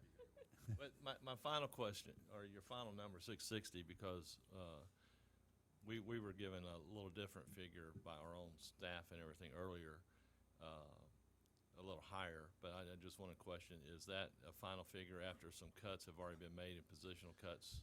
No, I don't know what your staff gave you and what they were doing with it, but part of what they did, I suspect, is they didn't already extract from that the expenses that you're gonna have to pay. Your actual available revenue is higher than it was when the legislature acted. The numbers that I saw was like $1.2 million or so, and when I worked with Carol, essentially you were negative. Yeah. And now you're not negative, you're positive. You were negative a couple $1 million, now you're positive about $600,000. So that's the shift that the special session will create for you. And didn't some of that negativity come from bargaining issues? No, not yet. Okay. Not unless you're assuming that the health insurance costs are a bargaining issue. I think the assumption is you're committed to paying that increase, and so it's done. It's not. It doesn't need to be bargained. That tells you how much you got for bargaining and for light bills and for whatever else you're going to do that you don't create revenue for yourself, more or less. That number will not be the number that turns out because I'm just doing estimates and projections. I'm not doing real calculations because I don't have access to that tool. But it'll be close. It'll be close. So I think I heard a lot of ideas, increasing the school day, increasing the days that children. How can that possibly be paid for? I mean, Because I you didn't see enough. I don't know if I saw enough cuts. well, that we idea. we didn't get real specific about that because it wasn't really the appropriate part. It wasn't what we were here to do. But I think your superintendent's got a pretty good grip on it in terms of what needs to happen. You know, you're just going to have some folks. I'll give you a hypothetical like I know what I'm talking about, and you know I don't, okay? Because I'm sort of making this part up, but if I were in charge or helping her be in charge, it's where I'd start. So if you got more or less 3,000 instructional people, and you're like everybody else in the world, you have about 300 vacancies every year. That's a fact. So I would align my activities so that 300 current employees would, in essence, be doing something different, and I would, in essence, shed 300 vacancies, and that's about more or less 18 or 20 $million. That's the concept. It's not the reality because I don't know the actual numbers, but that's the kind of thing you'll have to do.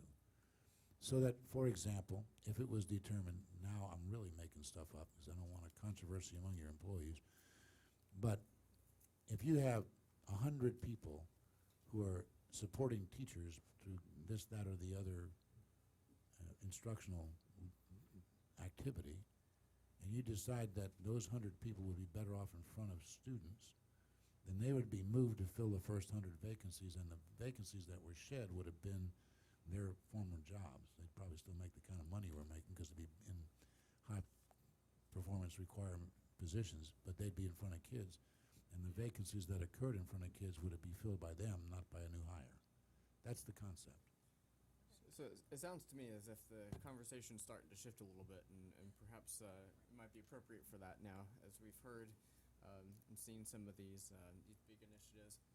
That teaser got out there, and I certainly heard from a lot of folks this weekend who are interested in what some of the specifics of that look like, and Yeah, look what's over going to be there. most important in terms of those priorities. As our, I know we don't necessarily have the exact specifics on our budget, but some philosophical shifts that will occur.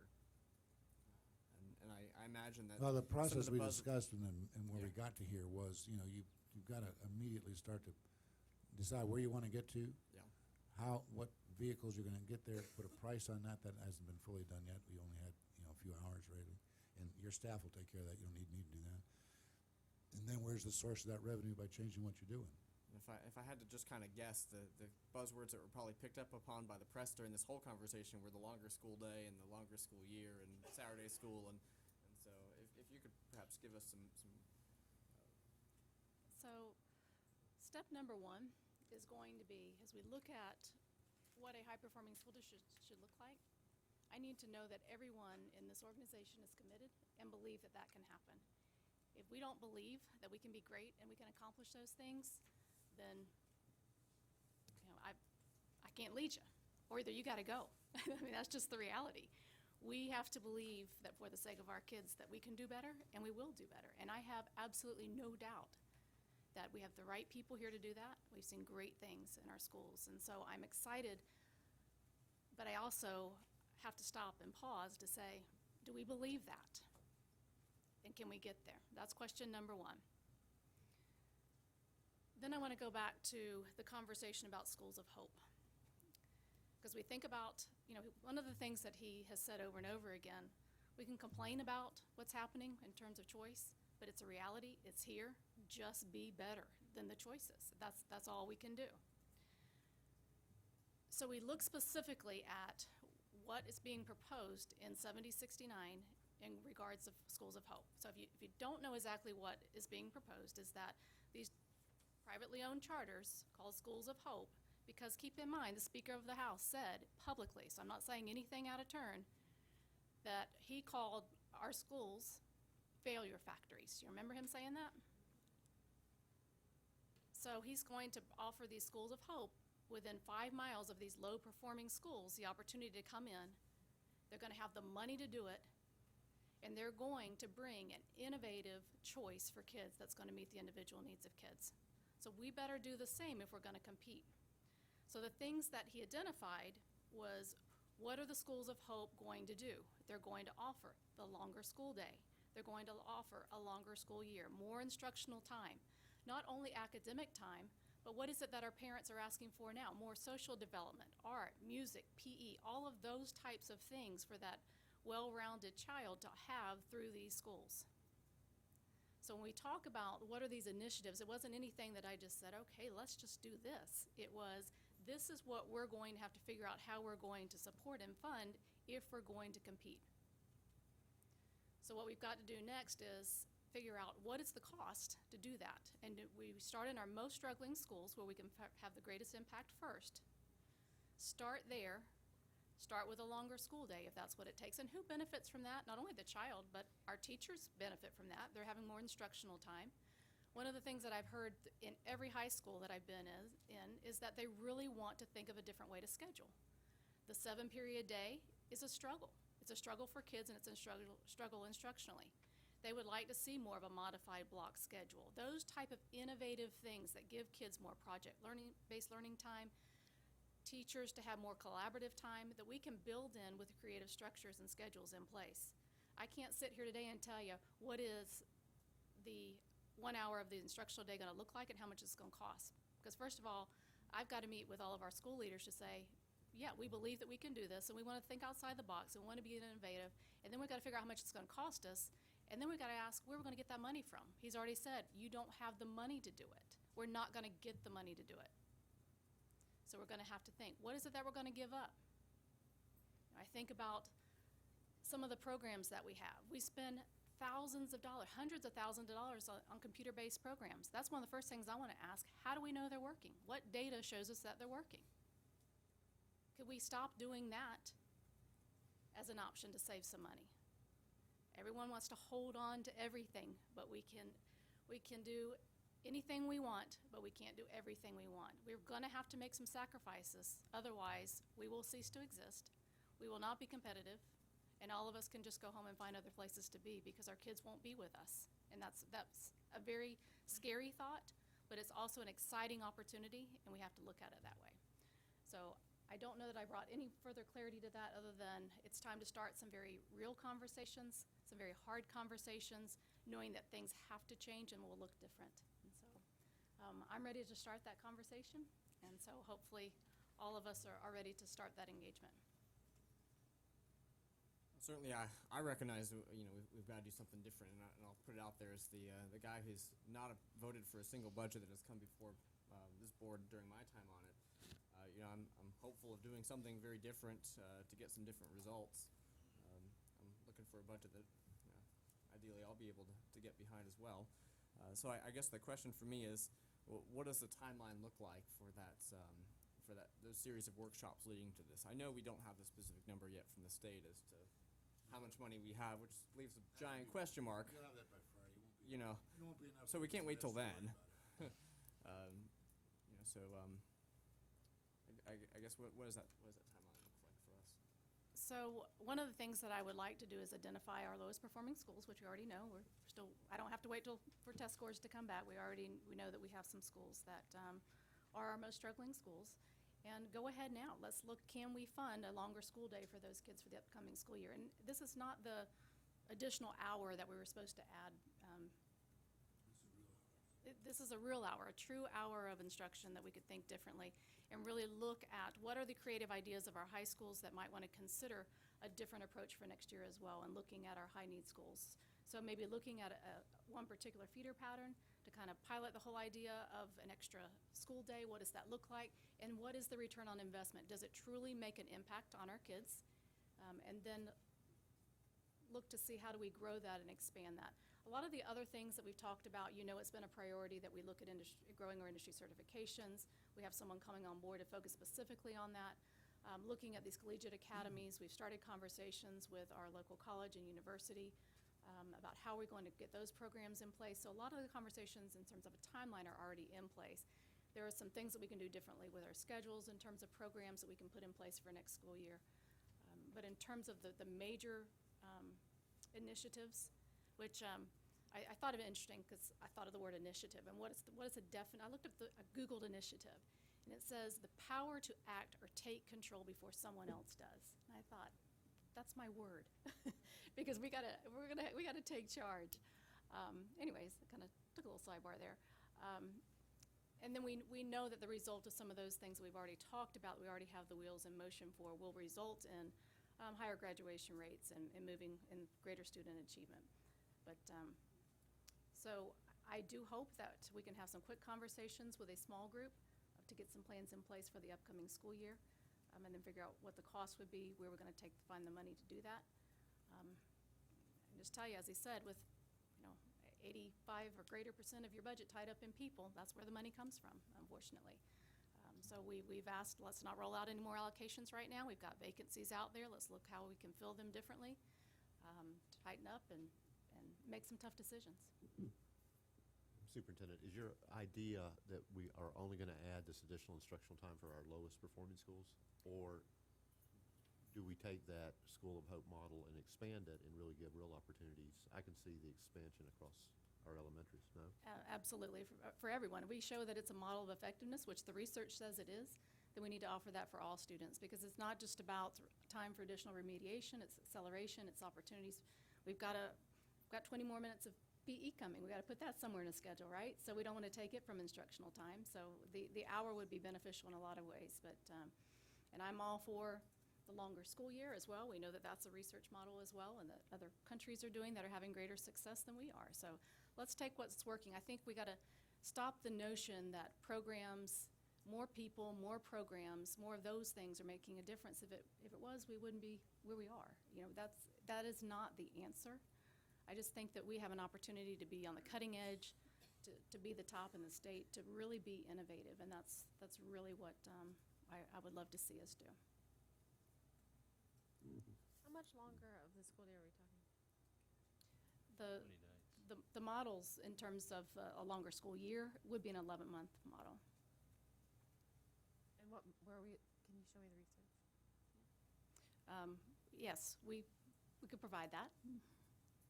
Look at the research that the state's done when they developed the Schools of Hope. It's the same research that they use, but we can certainly pull that. We're about the only country left in the world that has a calendar that was well situated to serve the students of the 19th century. That's just a fact. We actually, in the FEFP, fund a 4-hour day for primary children and a 5-hour day for everybody else, 180 days a year. And there's not very many developed countries that we get pejoratively compared to that does that little. Knowledge has increased, I don't know, geometrically every 20 minutes it seems like.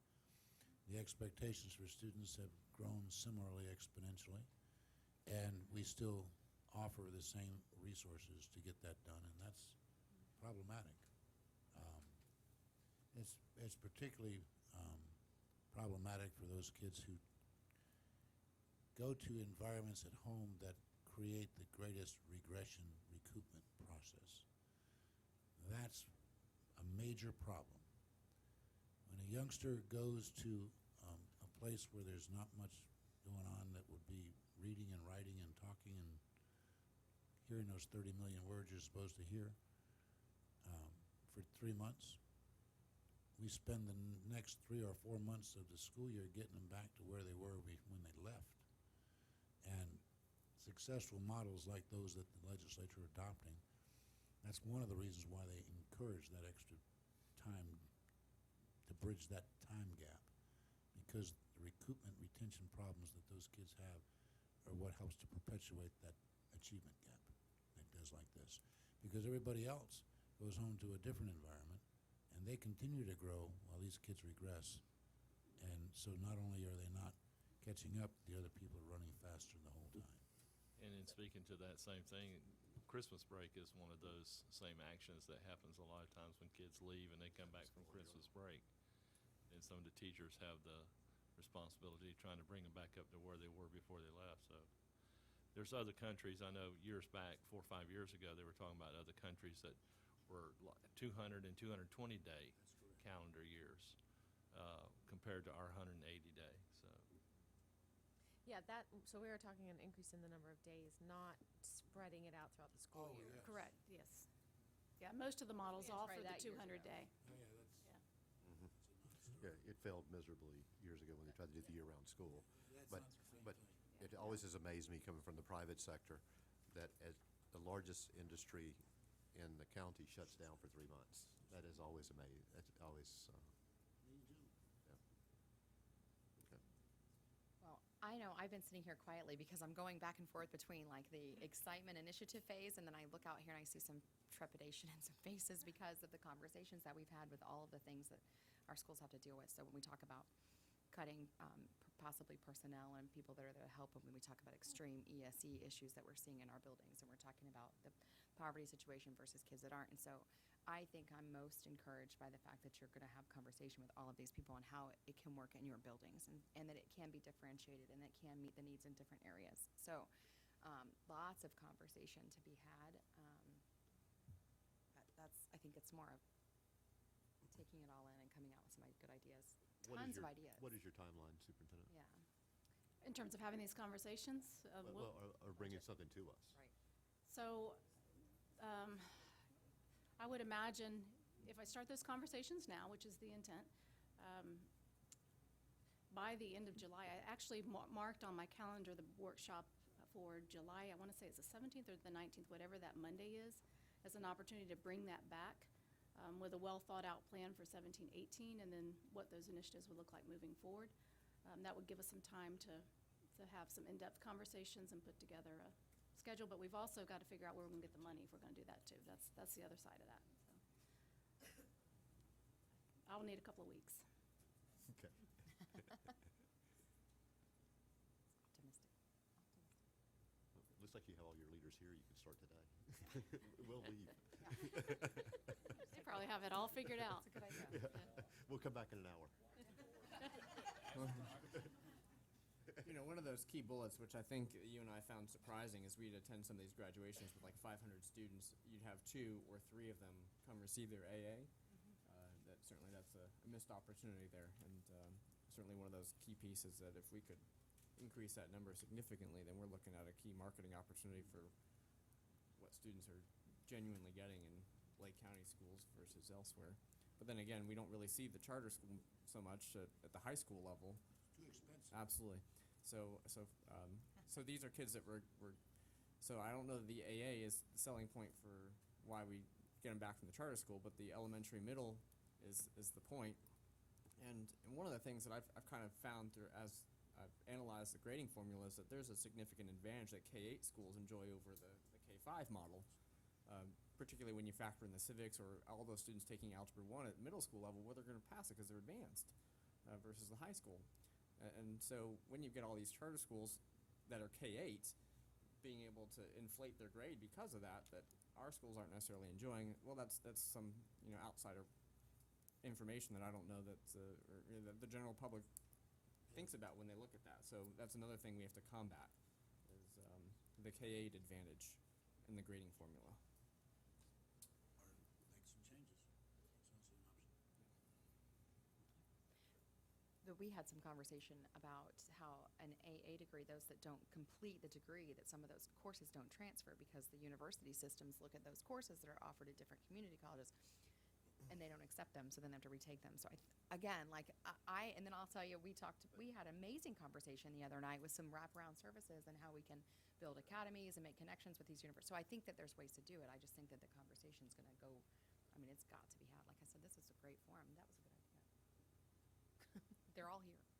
Yeah. So, anyway.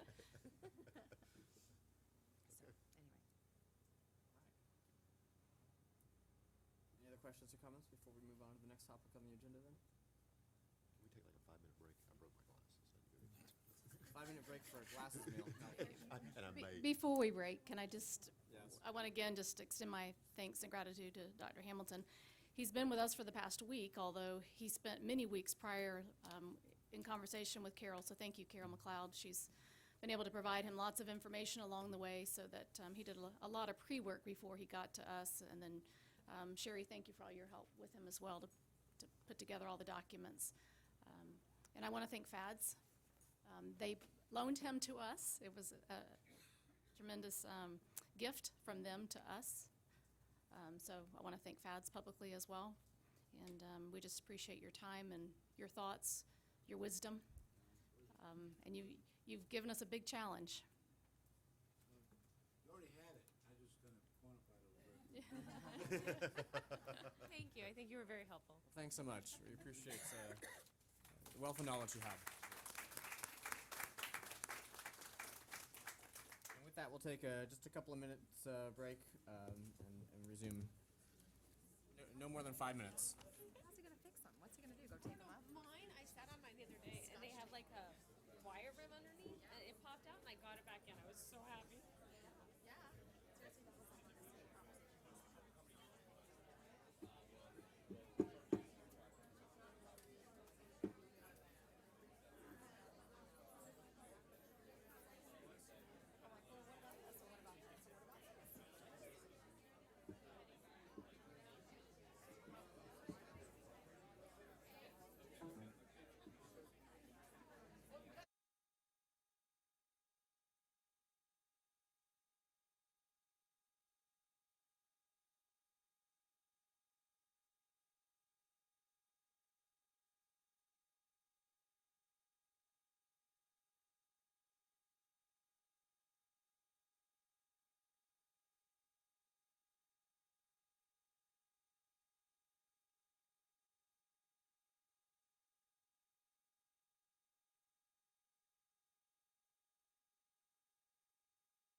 All right, I see the thumbs up. We're good to resume. Thank you all very much for your patience through that quick recess. We are coming back to do one more topic on our agenda today, and that involves the Lake Charter Academy charter contract. Mr. Johnson, looks like you're poised and ready to give us some information. Board members, we've had the chance to look at this contract over the weekend. It was on board docs, and we got a revision. I hear it. Is it on? I hear it just real close. You know the drill. This is the Lake Charter Academy contract. You'll recall that this application was originally denied, and then after a following meeting with the charter board, the charter was approved. That gave us a timeline to complete a charter contract.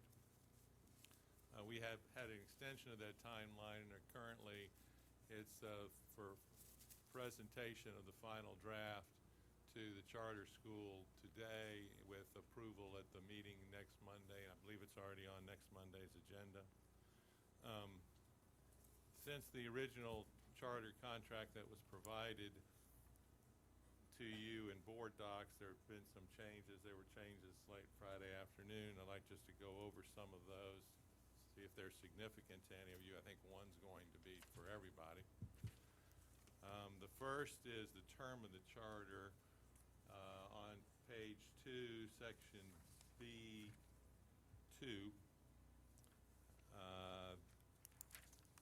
it was unclear what they were asking for. They're really, the statute says that they are entitled to a 5-year charter contract. It also says that they have 2 years of grace period within which to start a charter school. It used to be if you signed a charter contract now in 17, you had to start the school in August of 17 for the 17-18 school year.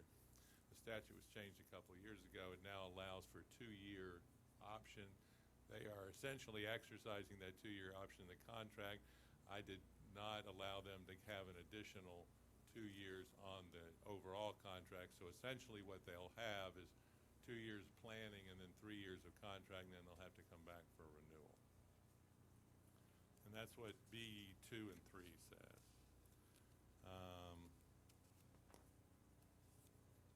One of the issues was well, let me look first at I'm having to go back and forth. It was on page 3. It's now still on page 3 at the bottom. The English language learners plan, the statute says they have to adopt either the district's or an alternate district approved plan, which they have indicated they will, except that they have for their parent input and then the Parent Leadership Council, they're going to have their own organization set up to do that. And for the student progression plan, they're going to use their own student progression plan.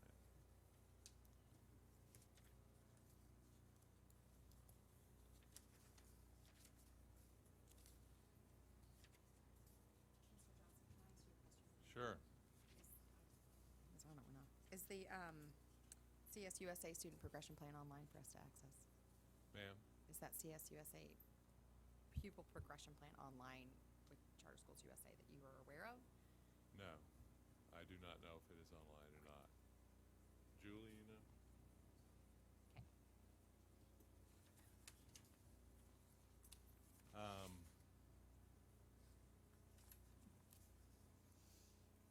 sorry, I'm just trying to go through and make sure we have these. There was a question in item, the last part before section 3, which on your copies is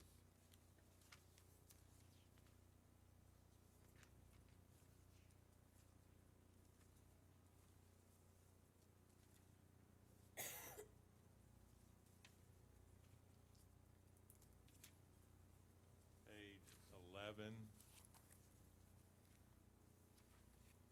The data access, there was a statement in the policy that you had, the charter that you had earlier had, that they were not going to create specialized reports for the sponsors to review. The concern by them was that we would be asking for an inordinate number of documents and reports to be generated. Our concern was that we might be asked for information from the state, which would require us to get a specialized report from the charter school. And as it ended up, they agreeing to go along and leaving the language in with the caveat that we would allow to be asked a reasonable number of times for those kind of reports. What's reasonable? Yes, that's exactly why we use that word.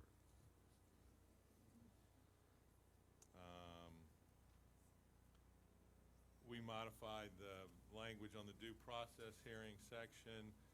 They had had us paying for items other than is in the state charter contract. And by the way, the one that, the changes that are shown in the document that you had looked at were the changes from the contract that we use with Imagine, which have some differences from what the state contract allows. There is the Department of Education has promulgated a form contract that you're supposed to use, except where there's some issue that you need to resolve. Most every school district modifies that to some degree, and we have here. This particular provision, they wanted to expand what the district would have to pay for ESE due process hearings. Essentially, the district is responsible for the cost of any due process fees that are generated to defend the claims if the district made a mistake which caused the hearing to be heard. That's standard across the state. And so they wanted to add a little bit to that, but we didn't think we needed to do that. Just to let you know, in section K, which is on page 16, I believe. No, 17. 17. I highlighted in the one they just turned out to you, they had additional services that we had to provide at our expense to them that we deleted. And the one we left in, just so you know, initial evaluation for ESE placement. I haven't had a chance to talk to Judy Miller about that. If the only issue is that our responsibility to pay for that initial evaluation or not. If it is, we'll mark the language of the contract appropriately.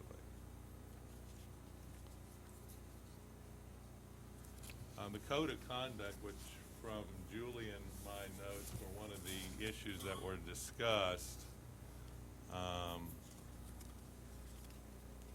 they have chosen, at least at this point in time, not to adopt the school district's entire code of conduct because they had some issues about some things like uniforms, having to come to the school board to get a waiver for what they wanted to want uniforms. That was the example that was used. So what the agreement says, and that's on page 18, that the school shall adopt a student code of conduct as described in the approved application. Well, what the approved application says is that they'll adopt the school board's code of conduct. So I'm not sure what they were unwilling, though, to put that in because they said there may be exceptions. So they will adopt one. I was told that they almost uniformly utilize the district's code of conduct. They're not required to, but they put that in the application. I think one of the sticking points on the original application was about the code of conduct in that the example they provided allowed them to kick out a student for minor disciplinary issues and send it back to us. And so I wonder if this is a way of circumventing that and restoring that, It might be. and in which case I'd have an issue with that. Well, there's another sentence in that same paragraph that states that students recommended for expulsion or placement in an alternative to school be referred to the sponsor. Well, they have to be. Right, but this- They don't have the authority to expel or place a student in alternative education. What the concern is The minor is stuff. that your concern, as I understand it, is that they would have other disciplinary matters and they would dismiss them from their school, which is quite common for charter schools across It's the their state method of today. cherry picking their students. Exactly. Yeah. Is ESE included in that too? Because I know back on 16 at the top, it says those students whose needs cannot be adequately addressed at the school as determined by the IEP team, which assumingly is their employees, will be referred to an appropriate placement within the district. And my understanding of that generally is that they're not, they're not gonna have an autism unit. Right. So if someone is found and evaluated and determined to have autism, we can't make them keep that student and to create an autism center for that particular student. Is that in the code Is of that conduct also? Is Is that in the code of conduct also? I mean, our 504s and IEPs and. that's the part you just read about the, Right. I Yeah. just didn't know if that was also encumbered in there. I don't know. I don't think it's in our code of conduct. I'm not, it's part of the IEP service. The district is the service provider for those. And generally, the charter schools agree that they'll maintain anybody that they have the services to provide. But the law does not require them to go out and expand their services to provide additional for ESE students who aren't able to attend regular classes.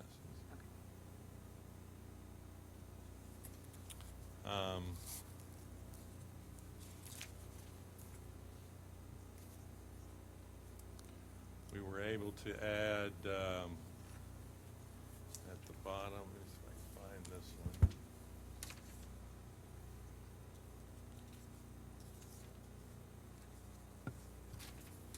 Page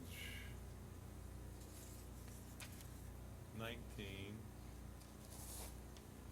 about reporting student enrollment. Towards the end of this, in the last sentence that was in the state's form, it said that the sponsor will provide the school with equal access to the sponsor's student information systems that are used by traditional public schools in the district. We have had discussions with charter schools before about wanting to utilize all of the software availability that the district has and access to that software generally at no cost as part of this sort of sharing arrangement. Well, at Mr. Wheeler's request, we did have them add in the language that that provision of that equal access, at least in this circumstances, will be only for state reporting services.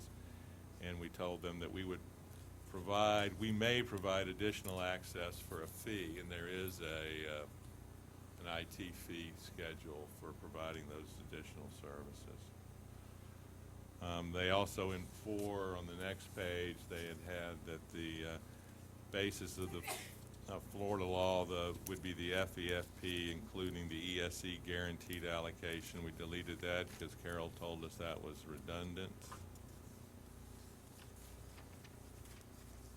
Oh, and on page 20 in the middle of the page, millage levy number 2, just so you'll know that that is in here and how it's worded, that the sponsor may at its discretion or if required by law provide additional funding via any applicable capital outlay or operating millage. That's a reference to the part of that new session law that has not been signed yet that has a provision for sharing capital outlay dollars with charter schools, which regardless of whether we put in here, if that became law, we'd have to modify the charter to allow for that anyway.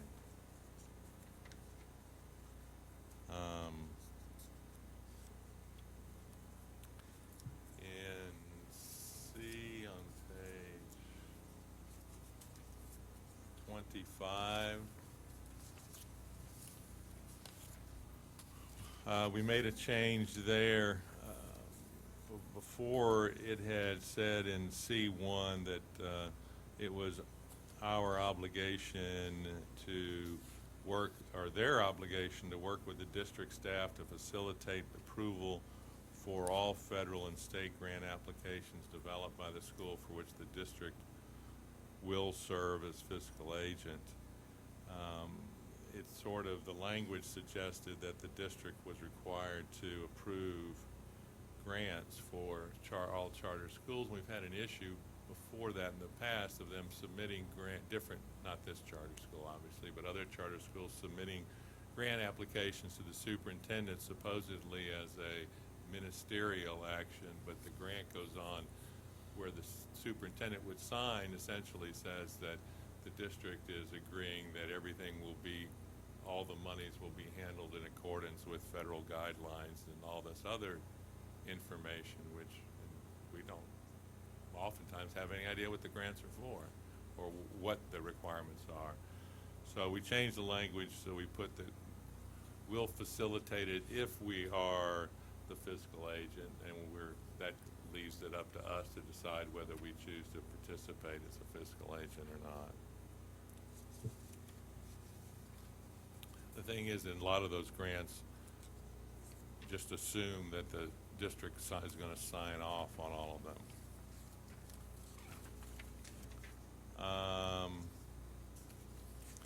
One that I believe might be an issue, you look at page 30. Excuse me, it's on page 29 in the facilities. We do not have a location. The statute says that the charter contract shall include a location of where the school is to be run. The statute also does not say that you have any authority to object to one location over another. It also says that the charter school may come back to you, the school district, and request a change in the location of the school. They're going to be 2 years before they're starting a school.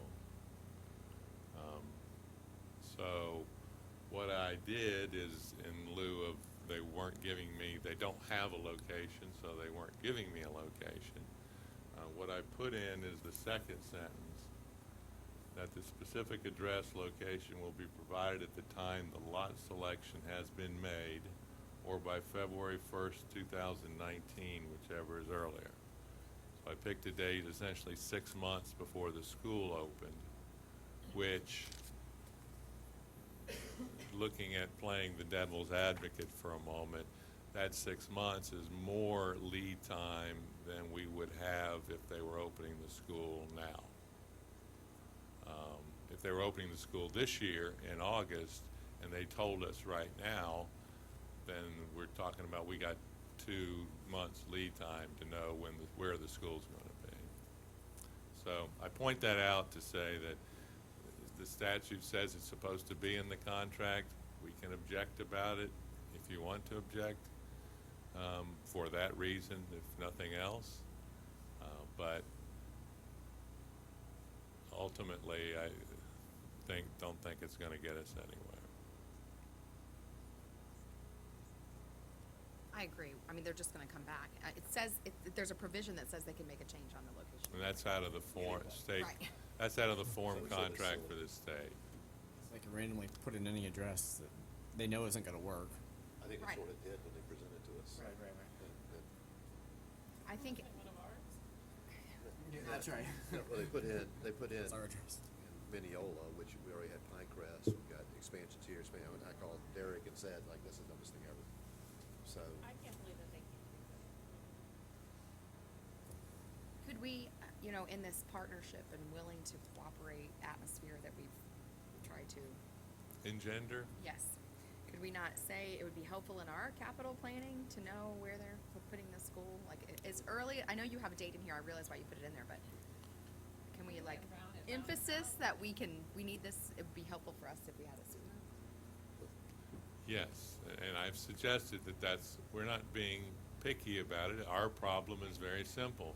We need to know where to plan, but when you're making that argument, you get back to the same problem is that there's nothing that says they want to build next door to Mineola Elementary School. We can't tell them no because you can't build there, you can build somewhere else. But we're cooperative and we're working together yeah. to meet our capacity needs. But it's important and incumbent on us to understand where they're protected and where we can negotiate. And developing the good partnerships says that they will work with us, but they don't have to. And so far, I think both Charter USA is willing to do that. Although I just got to get this off my chest. When they came before us and their board, I was like zero impressed with their board. So that part's annoyed me from the day they met with us.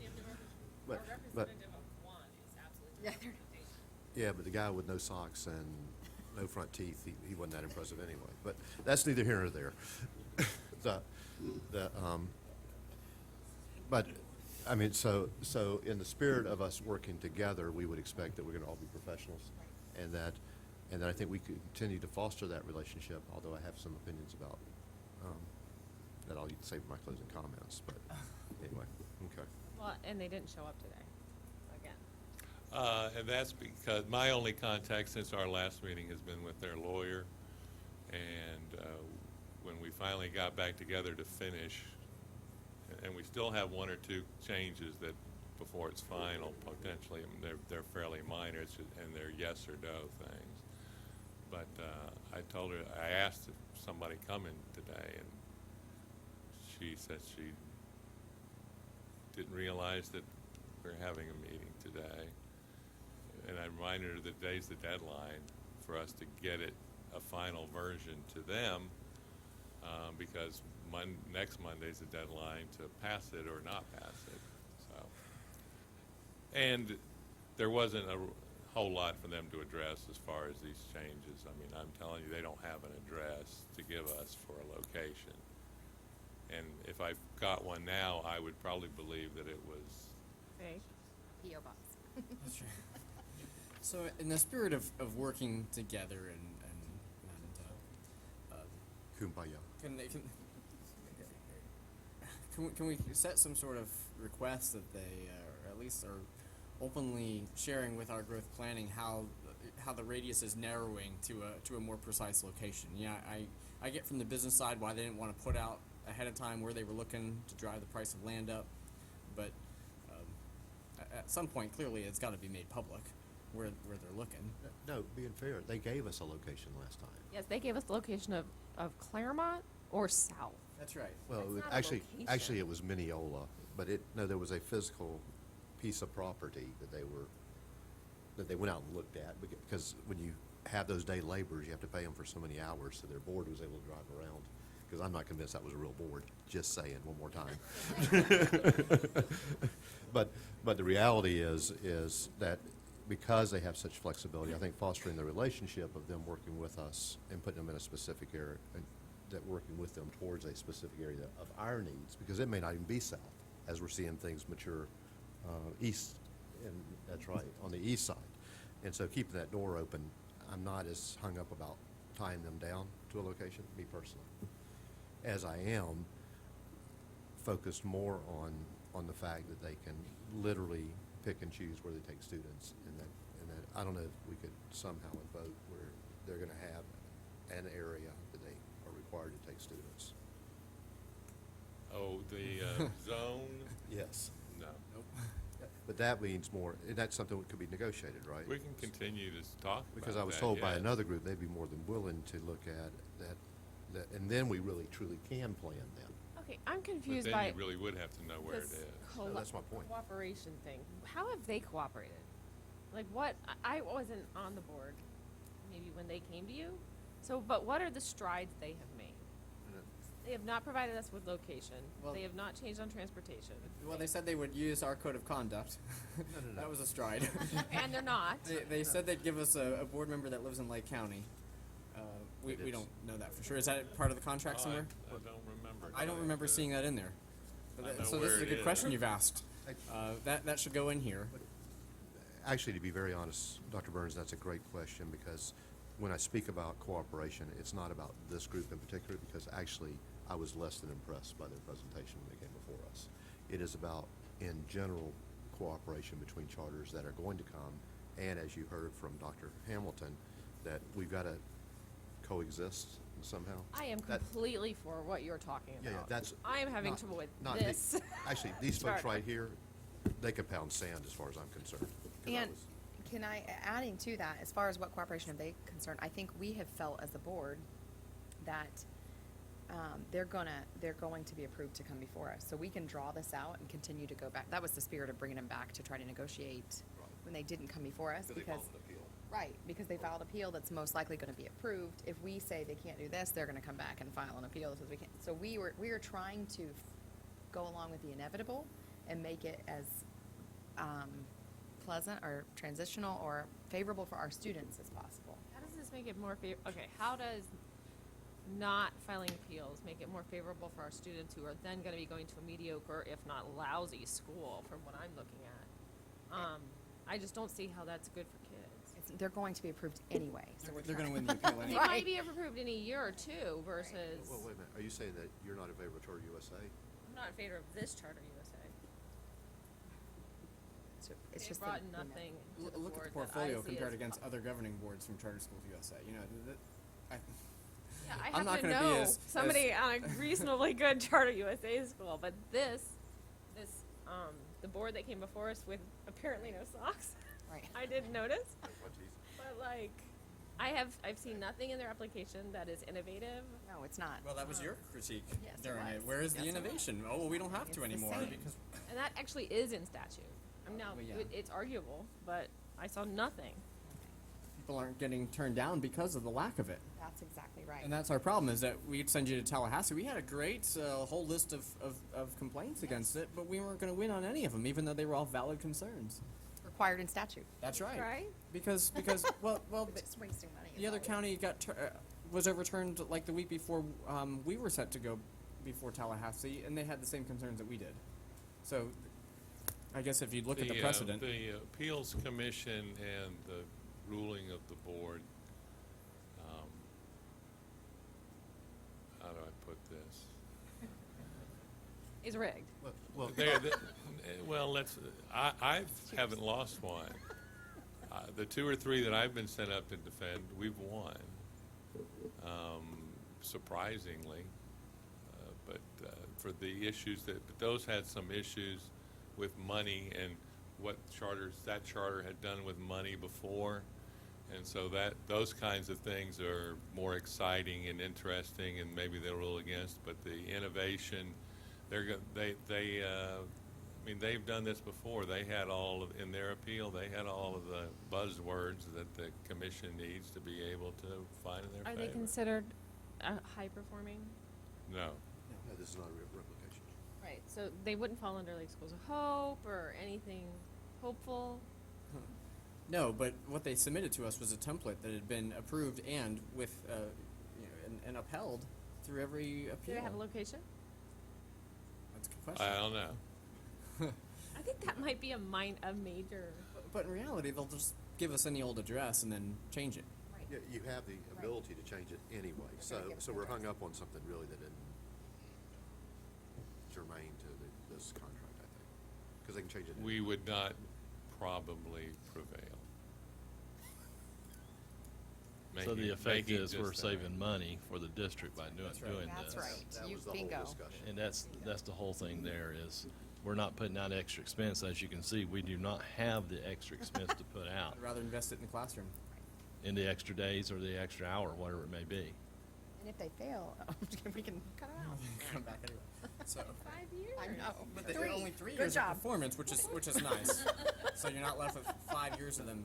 But in elementary school, do you lose 3 years? This is so offensive to me. But yeah, It the is- whole process is ridiculous. Anyway. Yeah, and then we're gonna get kids who are 3 years Okay, behind. so you got a deck, and you gotta play those cards. Can I ask a clarifying question real quick? Yeah. Let me go back. I asked if the ESE was in the code of conduct because isn't there language about the code of conduct that relates to our ESE students? That's where I was. There's language, Yes. they're treated differently. Right. Yeah. So that's why I was like, okay, my question didn't come out. No, I thought we were talking about having ESE students attend the school. Right. And That's the 'cause that's why I basis of presented what, it, right. that's the basis of what they have the capacity to be able to do at the school without adding different But units. if they have a mainstream ESE student that is a conduct issue, they can, They can dismiss because they them don't have our from code the of conduct. school. Right. And then whatever county that student was from would either deal with that, or they would have a choice to go to a different county. Okay, that was what I told them facilities would be an issue, not having it. So their location is Lake County. That's right. So now, one other thing that you had, to answer your question about what strides that they made, one of the other things that they said that would be included in the contractual language was about refiguring the salary table, that we had a concern over their ability to recruit Yeah, a but reputable teacher based on. they were gonna do a revised budget. That's right. But they're not starting for 2 more years. Right. So they really can't do a budget for what's gonna happen 2 years from now. And you know, that whole argument anyway about the teacher salary, you know, if they wanna hire people for $1.50 an hour, I They mean, were, they're right. entitled to hire people for $1.50 an hour. That may be pretty good evidence that they are not going to meet their goals, and that might be a basis for doing something. But the exact number of what they use as a salary is really not a basis for rejecting them as a charter school. No, but just Unless the- it's ridiculous, Right, just, like but, well, $1.50 just the fact an that, hour. that they agreed that they would include that in the contract and it's not there. Well, me annoyed. and I remembered that, but, you know, we're 2 years out. So anything they gave you as a budget would just, Right.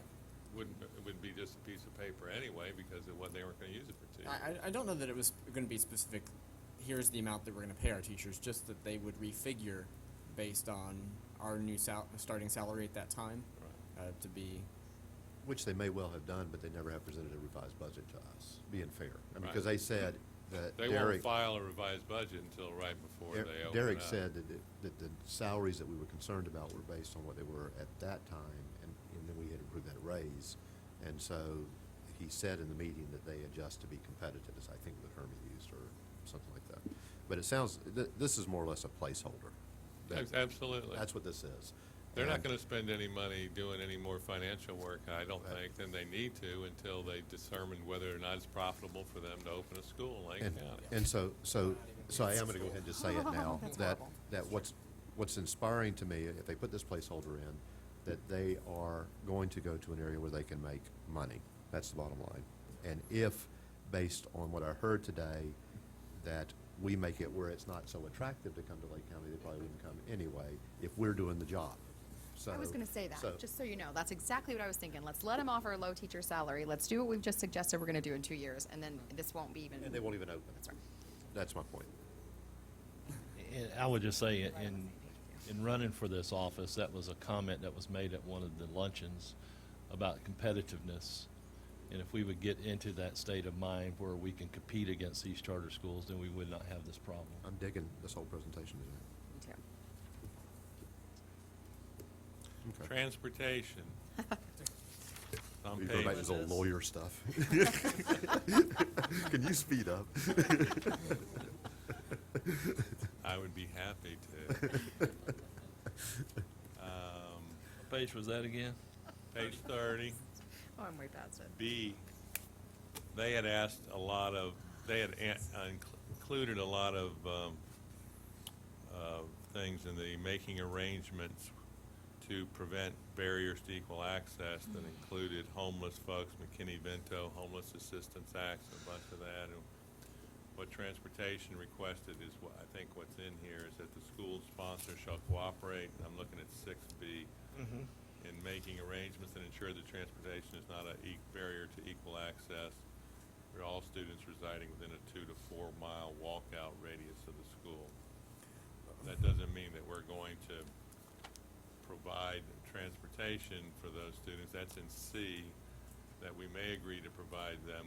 That'll be in a separate contract, just like we have with all the other charters right now. We don't have to provide those. This is just an illusion, this transportation thing. Because in their application, they proposed one bus, which was because of, they'd have to in certain cases of hazardous walking conditions, or for ESC if that was part of the IEP.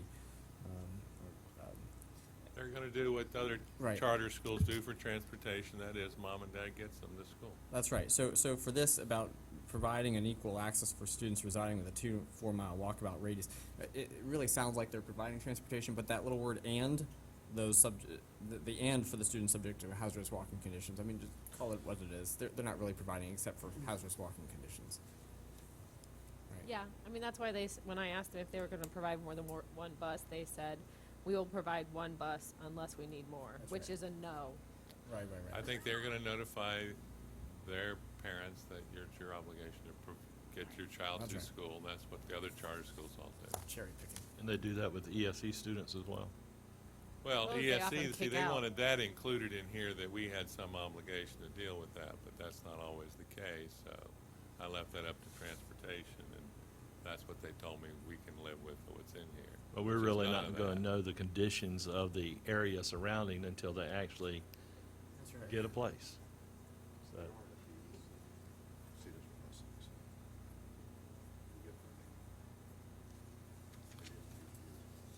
yeah. There was nothing changed in the insurance section.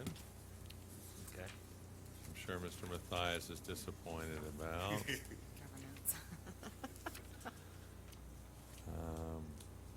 Their employees will be their employees.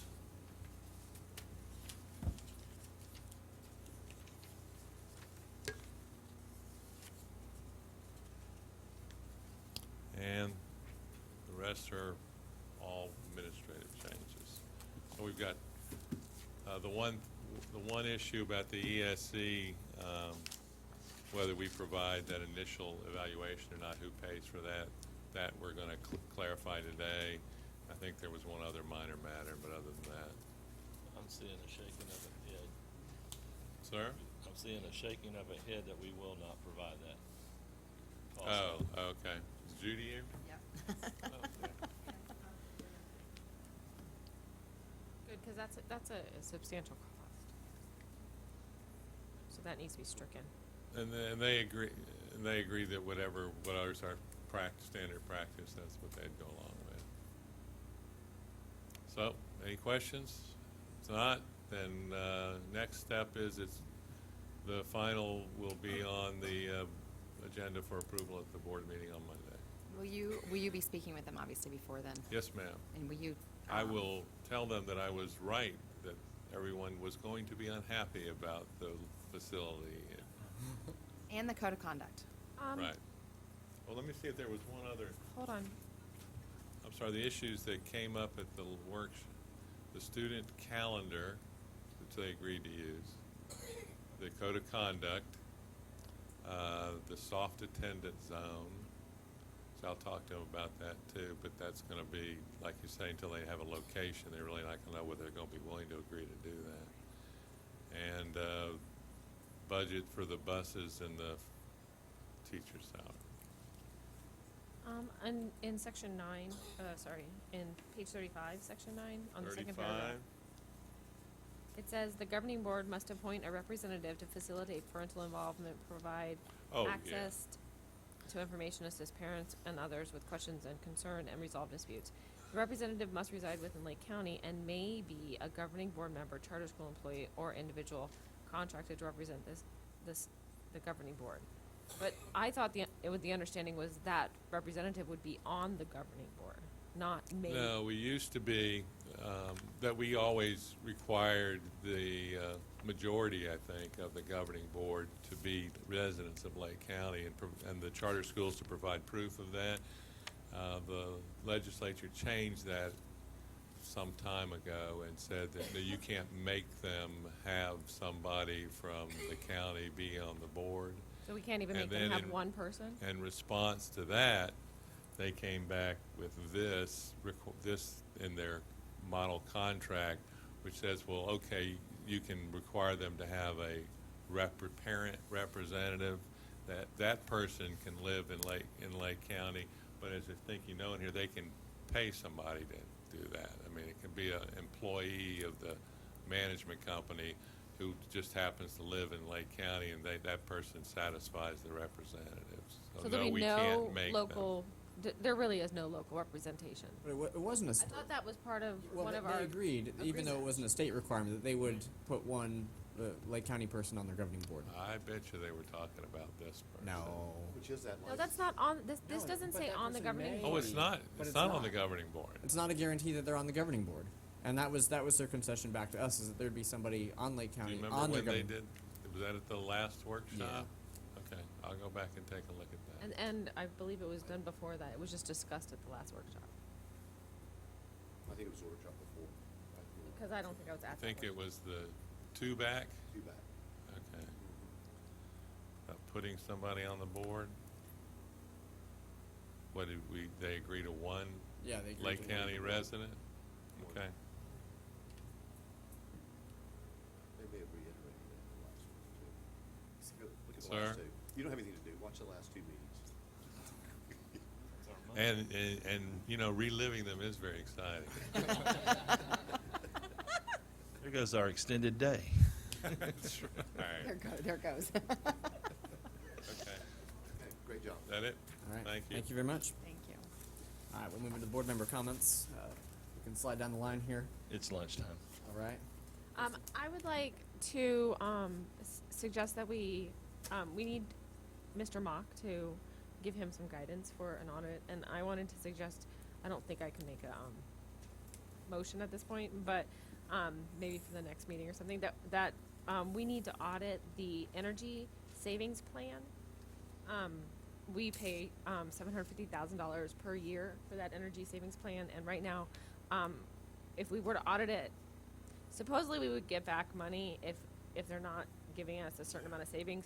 I don't know if the metrics are in place to actually get that money back, but we need to find out if going forward we need to spend that money because, for example, remediation of mold, like when we reduce the air conditioners over the summer, we have mold problems, and that mold remediation needs to be factored into the cost that this savings plan is saving us. So I'd like that. All right. I see some other head nods. All right, we're good. Yeah. I've heard complaints about that. We show one thing, we're saving all this money, but we're not being shown also all the remediation that's having to be done. I don't know that we have to vote on it, right? He can just bring it forward in a plan, and we then approve it. That's right. Mhm. And I think for him to have spoken to you, he probably spoke to you, I've already spoken to him. So maybe I'll just Something he wants to do. tell him to bring a plan. It's on his list. I just would like it to be maybe Yeah. high on his list. Yeah. Should be. Yeah. 100%. All right, we're good. Okay, mine are gonna be quick because I sort of interjected mine throughout. But it is refreshing to me to see us taking a posture that we are going to be competitors. That I think that when I came on the board, that, and I happen to be someone who believes in school choice, and when you have school choice and you're the best, then obviously you're the one that's gonna be picked. And so this was a very refreshing conversation and presentation to me. I look forward to supporting the superintendent, and so we'll see what happens. That's it. And the only thing I have in addition to that is, I don't know what point we're gonna revisit our school choice policy. I know that we've had, some snafus that along the way, so it might be appropriate as we begin the school year to talk about planning, especially since we have a January open date, so that's all. And I'm certainly happy to be back with y'all today. I'm glad I didn't miss this one. Boy, this was a lively meeting. Stephanie did a fantastic job running it in my absence, despite Bill's belligerence and trying to make motions that on unactionable items. I don't understand it. So you talk about painful to watch the. You told me to set it up. Whatever, his house is gonna I'm gonna toilet paper his house. It's gonna be public record. It's coming. That's right. That's right. You're on TV. I know. That's right. That's right. So looking forward to next Monday's meeting, and I'll I think have the rest of my comments there. So thank you very much. Superintendent, anything for closing? No, I've included mine earlier. Very good. Mr. Johnson, anything final? All right. Any objection to adjourning? Seeing none, we stand adjourned. You notice Bill got moved down. Yeah, I did notice that. I was wondering about that.